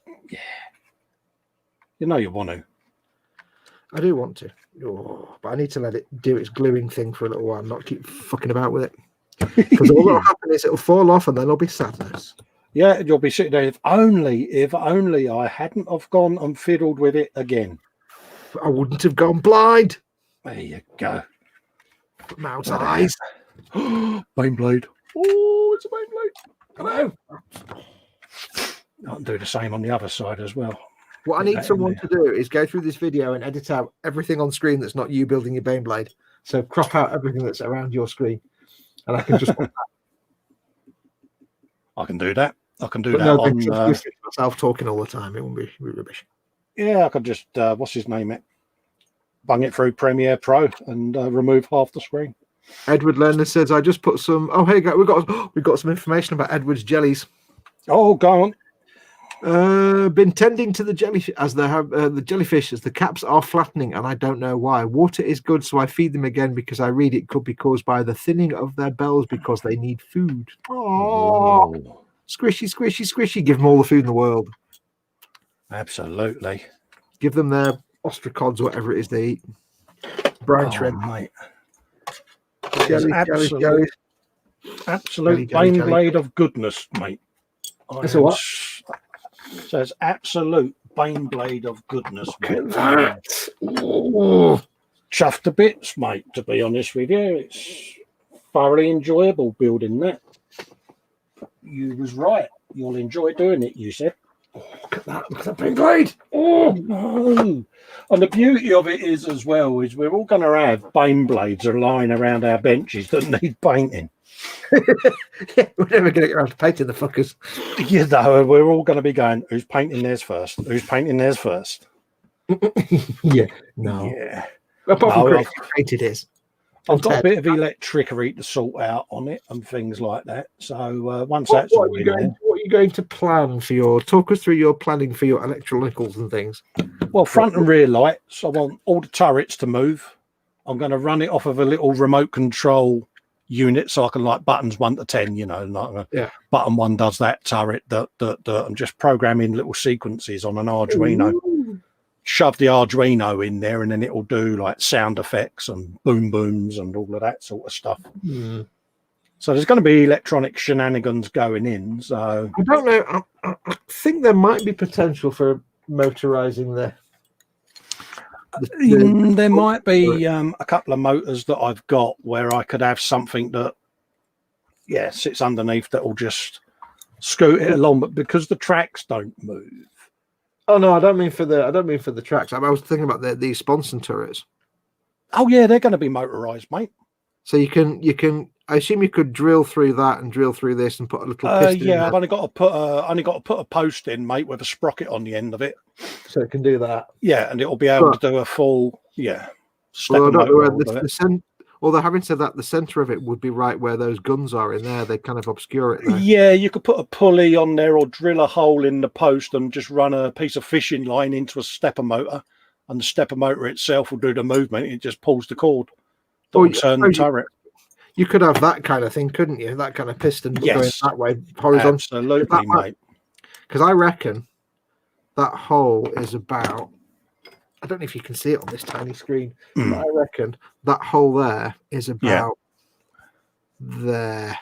Yeah, and I do have some very tiny motors that would actually fit in that sponson. Yeah, because I'm just thinking about them not being fouled by these guns here, you see. Yeah, I mean, you could cut all that bit away because you're only going to see that much of those guns sticking out anyway. Yeah, and it's going to be black inside. You can't read, so you could cut all that excess bit of the back of the guns away. See, I do have tiny little motors that will fit in the sponsons. Just try to put it in there. Go on, hang on, let me line it up. Go on, put it in there. Will it fit? Will it fit? Yeah. So it's got a little tiny sprocket on the end. See the sprocket? You'll hold up your motor, and I'll hold that up there, and then we'll see if they fit together. There you go. I reckon that'll fit in there. Yeah, look how tiny it is. Oh, I can give you an exact measurement. Oh, don't do numbers. You know what I'm like with numbers. It is 15 millimeters from the pulley to the base of the motor. That's so tiny. Chris could use it as a table. Yeah, they are ickle. See, so you think one of them in the sponson. Yeah. I mean, I don't think you could motorize the actual other guns because they're a bit. And there may be beltage. Well, I suppose you could motorize them, maybe, but you've got to have a lot going on in there. Absolutely, but I can't wait to see how you do it if you can do that. Yeah, you know what I'm like, mate. So that's what right. It's one of those, mate. You know, crazy fool, because you likes crazy fool. You turned round and said, when I got a Baneblade, it would be good for you to get a Baneblade because I'd love to see what you would do with it. So. Paul Lyon says to you, he says, Colin, I may have some electronics from a 1/200 scale Bismarck I started a couple of years ago that I can send if I still have them. It made the guns recoil and give the firing sounds. Oh, mate, you legend. That would be mint if you could, Paul. Yeah. I'll be up for that, mate.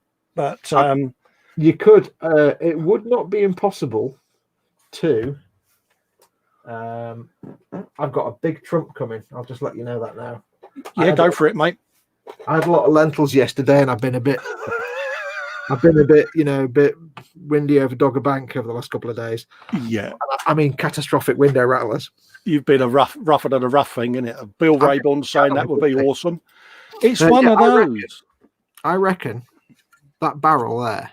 Yes. It depends what barrel, because you've got a choice of. Don't forget, you've got like 6 different barrels on that thing. Well, I'm going to magnetize them, but have a plate that the barrel goes onto. So if you want to do a recoil, the plate itself with the magnet on will go back, and whatever gun you put on it will go back with it. Well, have a look at the destructions, because you've got a little stud like barrel, you've got little. Some of them are like little tiny cannons, but that one, you could theoretically, it's a cylinder. You could cut that there.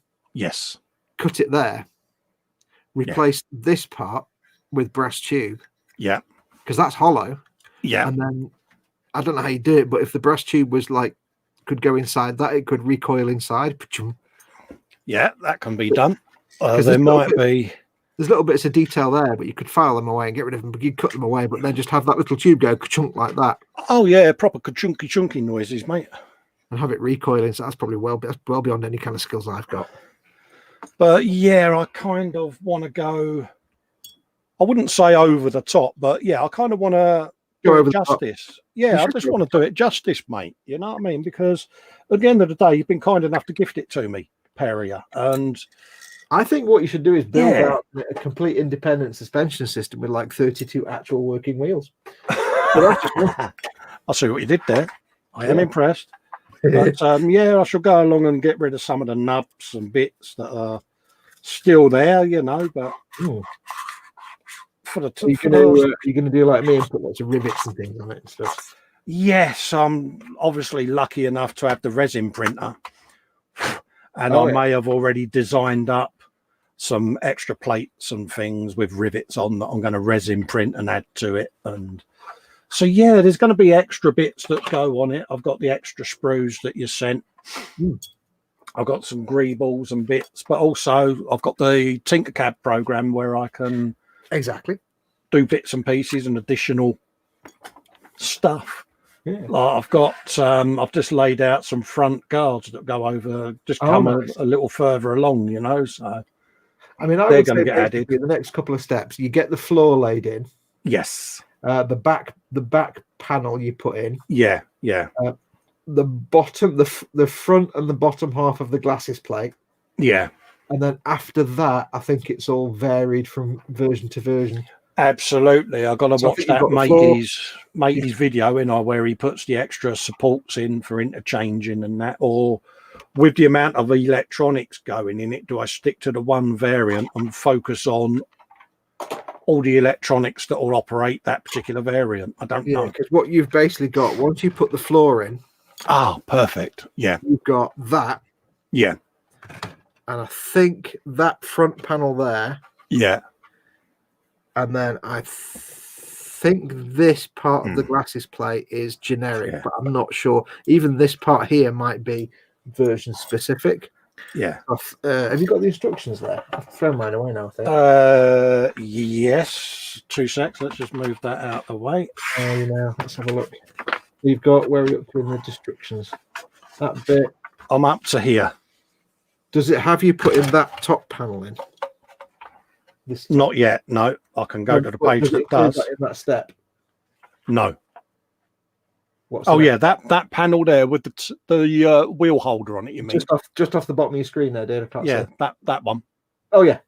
Yeah. Okay, so that's a generic panel. So yeah, so once you've got, so you will have basically that, which is the back plate, 2 floor plates, front, top. You haven't got that wheel part. That's where you'll get to. And then after that, that's when you can start fanning around and making different variants. Oh, that's it. I mean, that's the Arduino that's going to run it. The little tiny blue board in there, so tiny. Dude, you could fit like, you could fit an entire computer in there. Yeah. So that's pretty much. You know what you could do? You could make it do all the lights and sounds, but also it could also be like a Commodore 64. Yeah. Well, if we want to go down that road, I can put a Raspberry Pi Zero in it and have it Bluetooth. You probably could make it into a computer case, couldn't you? Yeah, I could have it Bluetooth, mate, with a Raspberry Pi. It could do all kinds of weird shenanigans. I could actually have it where the Baneblade itself can connect to the internet. But I think the thing I've got this one on because it's the Baneblade and Storm Shadow top. Yeah, that's pretty much the top that's going to probably be on there the most, would be that one with the revolving turret. So I think it's not, actually. I think the other one is more, there's more variants with the other.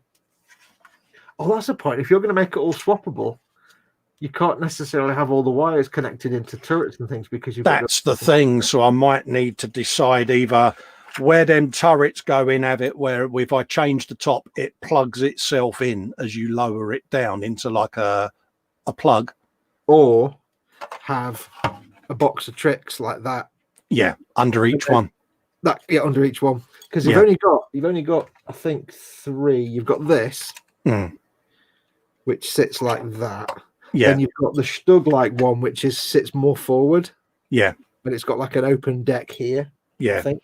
If you go through the options on the first page, the second page, you see, it's like a Stug. And there's no moving turret on that one, so you don't need any funky mechanical for that. And I've got loads of Arduino Nanos sat here, so they're, Yeah. So basically, get your floor and front panel and back panel in. When you get to this point, just have a rifle through your instructions and just start then. Absolutely. Because I can assemble the top halves on that and have them all the electronics in there and everything running, and then they become hot swappable then, don't they? I could, in fact, get this I could get this Land Cruiser fits perfectly. It does actually fit perfectly into that slot. Do you know what I would do? What would you do? I would knock that back end off of it, put a peg in there so it lowers down, and then that could drive out the back of your Baneblade, couldn't it? Yeah, it could. Or you could put that there, not have these doors and have a turret sticking out the front of that. I think I've knackered the mechanism. It doesn't seem to work anymore. Oh, that mechanism is cool. Yeah, go on, do it. Oh, I think I might have bust it though, because it's not that good. It's still turning. The plastic's still turning when I've glued it. I need to let it set properly, don't I? Yeah. Yeah, otherwise you're going to pull the nub off. Yeah, it's still rotating within its thing. I need to give it more gluings and leave it alone for the night. Yes, don't keep playing with it, otherwise you'll break it. So cover it up and leave it alone overnight. Yeah. Isn't that what the teachers used to say? The more you play with it, the more it'll break. Yeah. Because I think every time you open that, it's going to put stress on that pin and it's just going to make it come out. Yeah. I don't think it's for this world. I hope it is, because I need to be able to open it to paint. Yeah, because like we were saying, you've got the different tops. I reckon I can get a nano in each one of them. Happily. Because it's only the one with it's only that one. Any of them use this top that you're going to have to think about rotating nonsense. And there's a big chunk of space there. Absolutely. I mean, a nano's tiny. It can just sit in here. Yeah, because you got that one. Yeah. The other one is the big square. That one there on the bottom right of that sprue. Yeah. That's the turret. Yeah. With the square bit, the turret itself, the gun just slots into that square hole. So there's no motorizing or movement on that one at all. So you can have absolute fun with that. Yeah. Yeah, just have hot swappable tops with the electronics in them. Yeah. Makes perfect sense. The black one is a completely immobile turret. It's not designed to turn, move or... That'll work. Yeah. Ooh. I'm not convinced about this flippy flappy door, you know. Is it not flippy and flapping properly? Yeah, I don't think having that little rod in a hole is going to be immune from rotating, but we'll find out. If it breaks and I see you sulking, I'll know that you played with it too long. Yeah, if I wake up in the morning all sad, then I'll know I've been fiddling with it in the night. Quano Man says, Fox, stop fiddling with your flaps. He said, flaps. Flaps, because they're a thing, aren't they? Well, if it knackers, I'll just have to make sure I don't paint the interior, and that's the end of that. Goodbye. Thank you very much. Well, you can always strengthen it, can't you? With you got any styrene tube or anything like that? Nope. Also, I've got no skills like that. You know, got no brass rod, nothing like that. No. Oh, not that I can manufacture a complete pivoting joint. No, not really. In other words, you're like, please don't ask me to do that, Cole, because you know it'll fail miserably. Yeah, you make. I'll be making like a complete differential gear at that point. Beyond my engineering skills, differential gear. Bless you. I'm good. Bless you. But it's not right. Felicia's saying, haha, you only get a bucket, Patrick. Ross Melglock saying he likes playing with his piston. Hot piston action. Sue and Paul are off for the night. Oh, what, together? Yeah, they are married. Yeah. Plastic munging ice cream. It's Paul and Sue Chapman. Felicia's saying, looking forward to seeing this build, Cole. Cheers, mate. Much appreciated, mate. I'm looking forward to doing it, mate. Sue says, night. Take care. Stay safe, everyone. So, Fox. Scaly Model is saying it's version specific. What's version specific? I think he's on about the Baneblade. Yeah, I've forgotten what we're talking about now. Yeah. Mayhem saying, don't keep playing with it. You will go blind. You'll go blind, you can. Paul Line says, rod in the hole. Not sure if rotating, you're doing it all wrong, Fox. Yeah, well, I don't deny that at all, to be perfectly honest. Bless. That's not right, Mr. Marston. Absolutely. Well, I think chat's up to date. We're pretty much done with our building, aren't we? Dad's just come in, so I'll put Dad on the stream. Yeah. How do, mate? How you doing? Hello. It was that slanty bit. That slanty bit at the front, Fox. It is version specific, that. Oh, hang on. What's that on that thing there that he's building, dude? You mean that bit of the glasses plate? Yeah. Because it shows it on the instructions in the generic bit. No, oh no, sorry. Yeah, that is generic. The next one up above it is version specific. Oh yeah, because that's attached to that. Yeah. Yeah. But there's a different one for the Stug like one. Yeah. Yes. Yeah. And I think it's called the glasses plate. But look what I did the other day. Look at this, right? You ready? When I want to store this away, you ready? Prepare your minds to be blown. You right? Oh, Ready? here it goes. Boing, magnets. Boing, magnets. Boing, magnets. Oh, mate, it is good. Magnets. He's clever.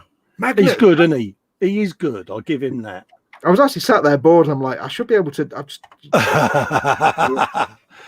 Dan's saying, "Oh look," he says, "it's Daddy Vision." Yeah, you only saw me 2 minutes ago, Dan. God's sake. Edward Leonard saying, "Night all, thanks a lot. Night, mate. Take care." I'm just going to swap Night, cameras Edward. back, so I'm looking at the It sounds camera. really weird, this, Dad. But what's behind you? Is it a glass cabinet? Me? You're behind you on your right side. Your right side. That's his fish tank. No, the black thing. That yeah. Over there. Yeah, it's Oh, a glass cabinet, mate. Because it looks like it's got a reflection of the outside window with daylight to it.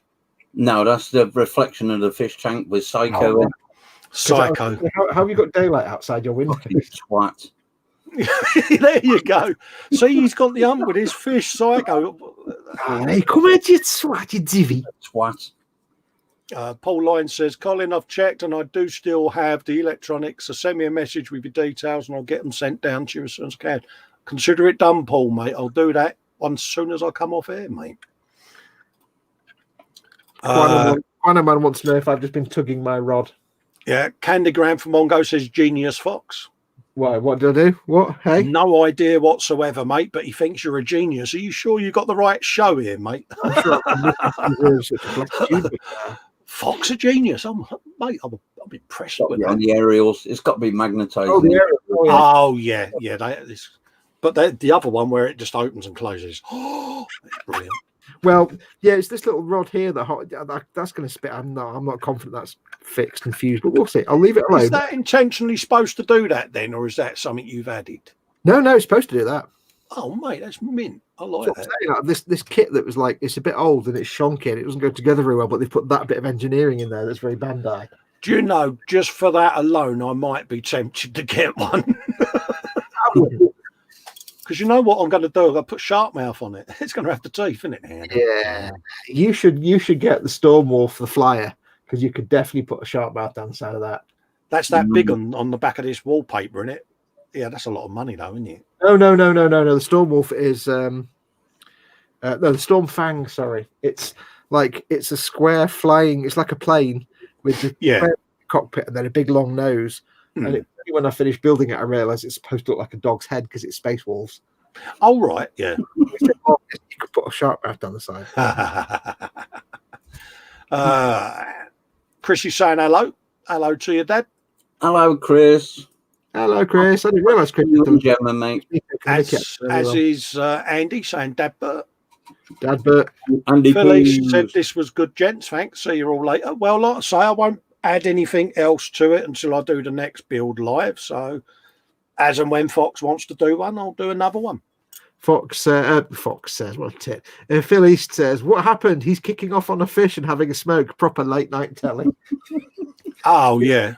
He's a twat. It's like when I'm like, it was that bloke that used to have a phone-in show on Piccadilly Radio. You won't know, Cole, but Dad might. He used to have a phone-in show on Piccadilly Radio, and then he went to TV. Some fat bloke, and he was real. Oh, Not Dom Jolly, no. No. It was a proper northern.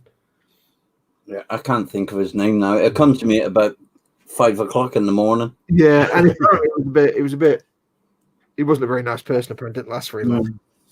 But yeah, it's like there's always somebody screaming, having a fag, and swearing at the fish. It was the fact that he was in the hangout the other day, Fox, stood there, hand on hips, staring down at the tank, going, "You," he says, "are a twat."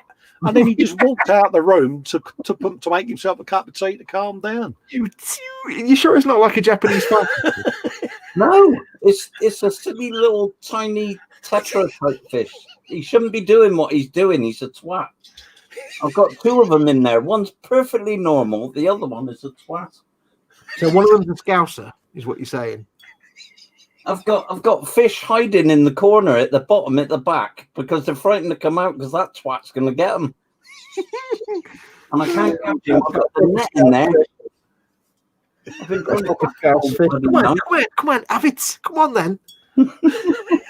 Honestly, that fish is proper mugging you up, mate. He's looking at you going, yeah, you want some? Do you know what he's getting tomorrow? Oh, that's cruel. Mayhem says Chris Moyles. No, it was some guy with a name like, I don't know. It sounds like some Ponzi Italian name or something, like Rubino or something. It was some Ponzi sounding name. And he was some big fat bloke, and everybody liked him on the radio. But when he went to do TV, he turned out to be a real right wing racist sexist. Oh yeah. James Well, no. Oh, it might have been James. No, was it James Well? No. Had the glasses and a beard. You stood a James Well radio show. Yeah, might have been. I don't think so. Umberto, is that it? Umberto, that rings a bell. It was a proper, like the Americans get their phone-in shows where all the nutcases that was his show basically. It was a nutcase phone-in show. Right, yeah. Phillies, you saying the fish versus mountain, there's only one winner. Yeah, psycho, mate. Yeah, the fucking fish. I mean, he said the other day, I'm hardly fucking sleeping. He said, that bloody fish is doing my head in. It's supposed to relax you. Come on, Mogadon. Come on, Mogadon. Whiskey, you name it. All right. Oh, dear. Come on. Oh, mate. But yeah, it's driving you potty, isn't it? He's driving me. You watch now, it'll be like, Dad, it'll be like you've put a male in with a tank full of other males and they're all getting really territorial, but he's the one that's, for some reason, real psycho-territorial. Well, yeah, you normally get like a tank daddy, don't you, fish, the one that's on the governor, mate, you know what I mean? But these other fish are all sat in the corner doing nothing because they're too scared to come out. So all they can see is one fish going around like a nutter. Yeah. Paul Lyne says Fox just Googled it. It's Umberto. That's it. Umberto, yeah. Yeah, it didn't last long on TV because he was a real nasty piece of work. Chris was saying umbongo. I thought that was a drink. Umbongo, they drink it in the Congo. That was it. Golden Bennett, you've got a good memory. I know many things, none of which are useful. Absolutely. Any adverts from the 60s, 70s, 80s, or 90s? You're the man. 60s? Not old. I'm a child in this group right now. You're still 49, aren't you? I'm the baby in this group right at this moment, and I'm quite happy with that. Thank you very much. It's been 49 for 6 years. I've been 49 no, that's just the last year seemed like 6 years. Oh, mate, you are going to be an absolute nightmare when it comes to your 50th, aren't you? You are going to have the bottom lip like an half-inflated dinghy. No, not at all. I don't care, mate. Are you all right about it, yeah? In my head, I'm still 7.5 and falling out of trees. You do realise you'll go to bed at 49 and everything's fine, but you'll get up at 50 and the life changes as you know it. Oh, yeah. Because you'll hear 2 footmarks and a dragging sound. That'll be the lower part of your extremities hitting the floor because you grow excess skin over the night, mate. I'll go up the stairs to bed, and when I get out of bed in the morning, I'll be like, oh, fuck's sake. You'll be getting out of the chair going, sorry, going downstairs, I'll be going downstairs on my arse. Oh, mate, honestly, anything that worked will no longer work. You'll have Tourette's, flatulence. I've got the flatulence. I've been doing the lentils, that's why. When you get to 50, is that when your doctor starts giving you the old prostate exams by default? Yeah, you get them, mate, yeah. Does the doctor write because my tonsils are inflamed and it's I'll just bend you over to check your prostate. I'm like, dude, ready? Yeah. That starts. Can I have the one with the small hands, please? Yeah.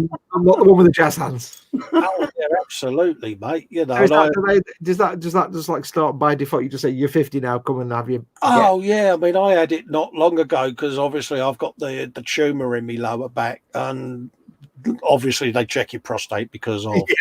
And I said to him, why do I get the bloke with the big hands? Can't you have one of those little withered ones like Jeremy Beadle? And he didn't appreciate that at all, mate. But yeah, and your doctor starts calling you by your first name. I don't know whether you get that, but at 49, it's hello, Mr. Wilkinson. You go in, like I say, we turn 50, and it's like, Cole, you right? Because you've hit that milestone, and it's whilst you're here, I'll just do your tongue, your tonsils, and your iris, mate. It's like I think it's feel like you've been violated. I changed my GP last year to one that's a little close to where I live. Yeah. Because the one I was at wasn't very good. I've been there for like 20, 30 years, but they're kind of generally competent. But I don't know what my GP's like at my new place, because I went in and signed the paperwork and I haven't seen him since. So the only contact I've had is to go for a blood test, and that was all done over the phone anyway. So because obviously we've not been able to go to the doctors for the last year, so I've got no idea who my GP is or what they look like. But before I moved, my GP was this lady. She was Dr. Chatterjee. She was like 2.5 foot tall, Welsh, bright red hair, and absolutely fierce. Like she was lovely, but you wouldn't mess with her. If she said do something, you'd do it. If she said stand in the middle of the waiting room with all the public and drop your trousers, you just do it, because she was literally about 2.5 foot tall, and she terrified everybody in a good way. You know what I mean? But it's like, she's like 2.5 foot tall and the fiercest woman you've ever come across. God, you wouldn't mess with Dr. Chatterjee. Paul Lloyd says my missus has probably booked that doctor just as payback. She comes in the room with me because she's my heroes, because I am a bit mutton. And mate, she was chewing the desk with laughing, because she said, all of a sudden, she said, from behind the curtain, she said, I heard, ooh. She said, I knew exactly what was happening. She said, but it was just how high pitched you managed to go. like that spider pig you did earlier. Yeah, she was creasing up, and I'm like, love. I said, I ain't been funny. Did you see the size of his hands? Oh, I don't know. Oh, well, I suppose we should wrap up for the live part of it anyway. On that rather disturbing turn of conversation. Yeah, we started off building a Baneblade, and now we're doing, Paul Live says, Colin, your missus could have booked that doctor specifically as payback. Yeah, I read that just now, mate. Yeah, and I even had it on screen, mate. I was worried about me, Rod. Fox did a Festa. That is brilliant. 10 points. Oh, bless. So, I'd like to say thanks for tuning in, keeping us to Idiots Company. Hope you enjoyed it. And I'll chat with Fox and see when we can do the next one. And I look forward to doing it. Yeah, it's entirely up to you when you do another one, dude. It's your show, so I will just... Yeah, absolutely, mate. You know me, mate. I'm here anytime. So Right, I'll just 10 minutes. Yeah, I'll just say goodbye to everyone and see you all later. Bye. Yep. Bye. Take care, everyone.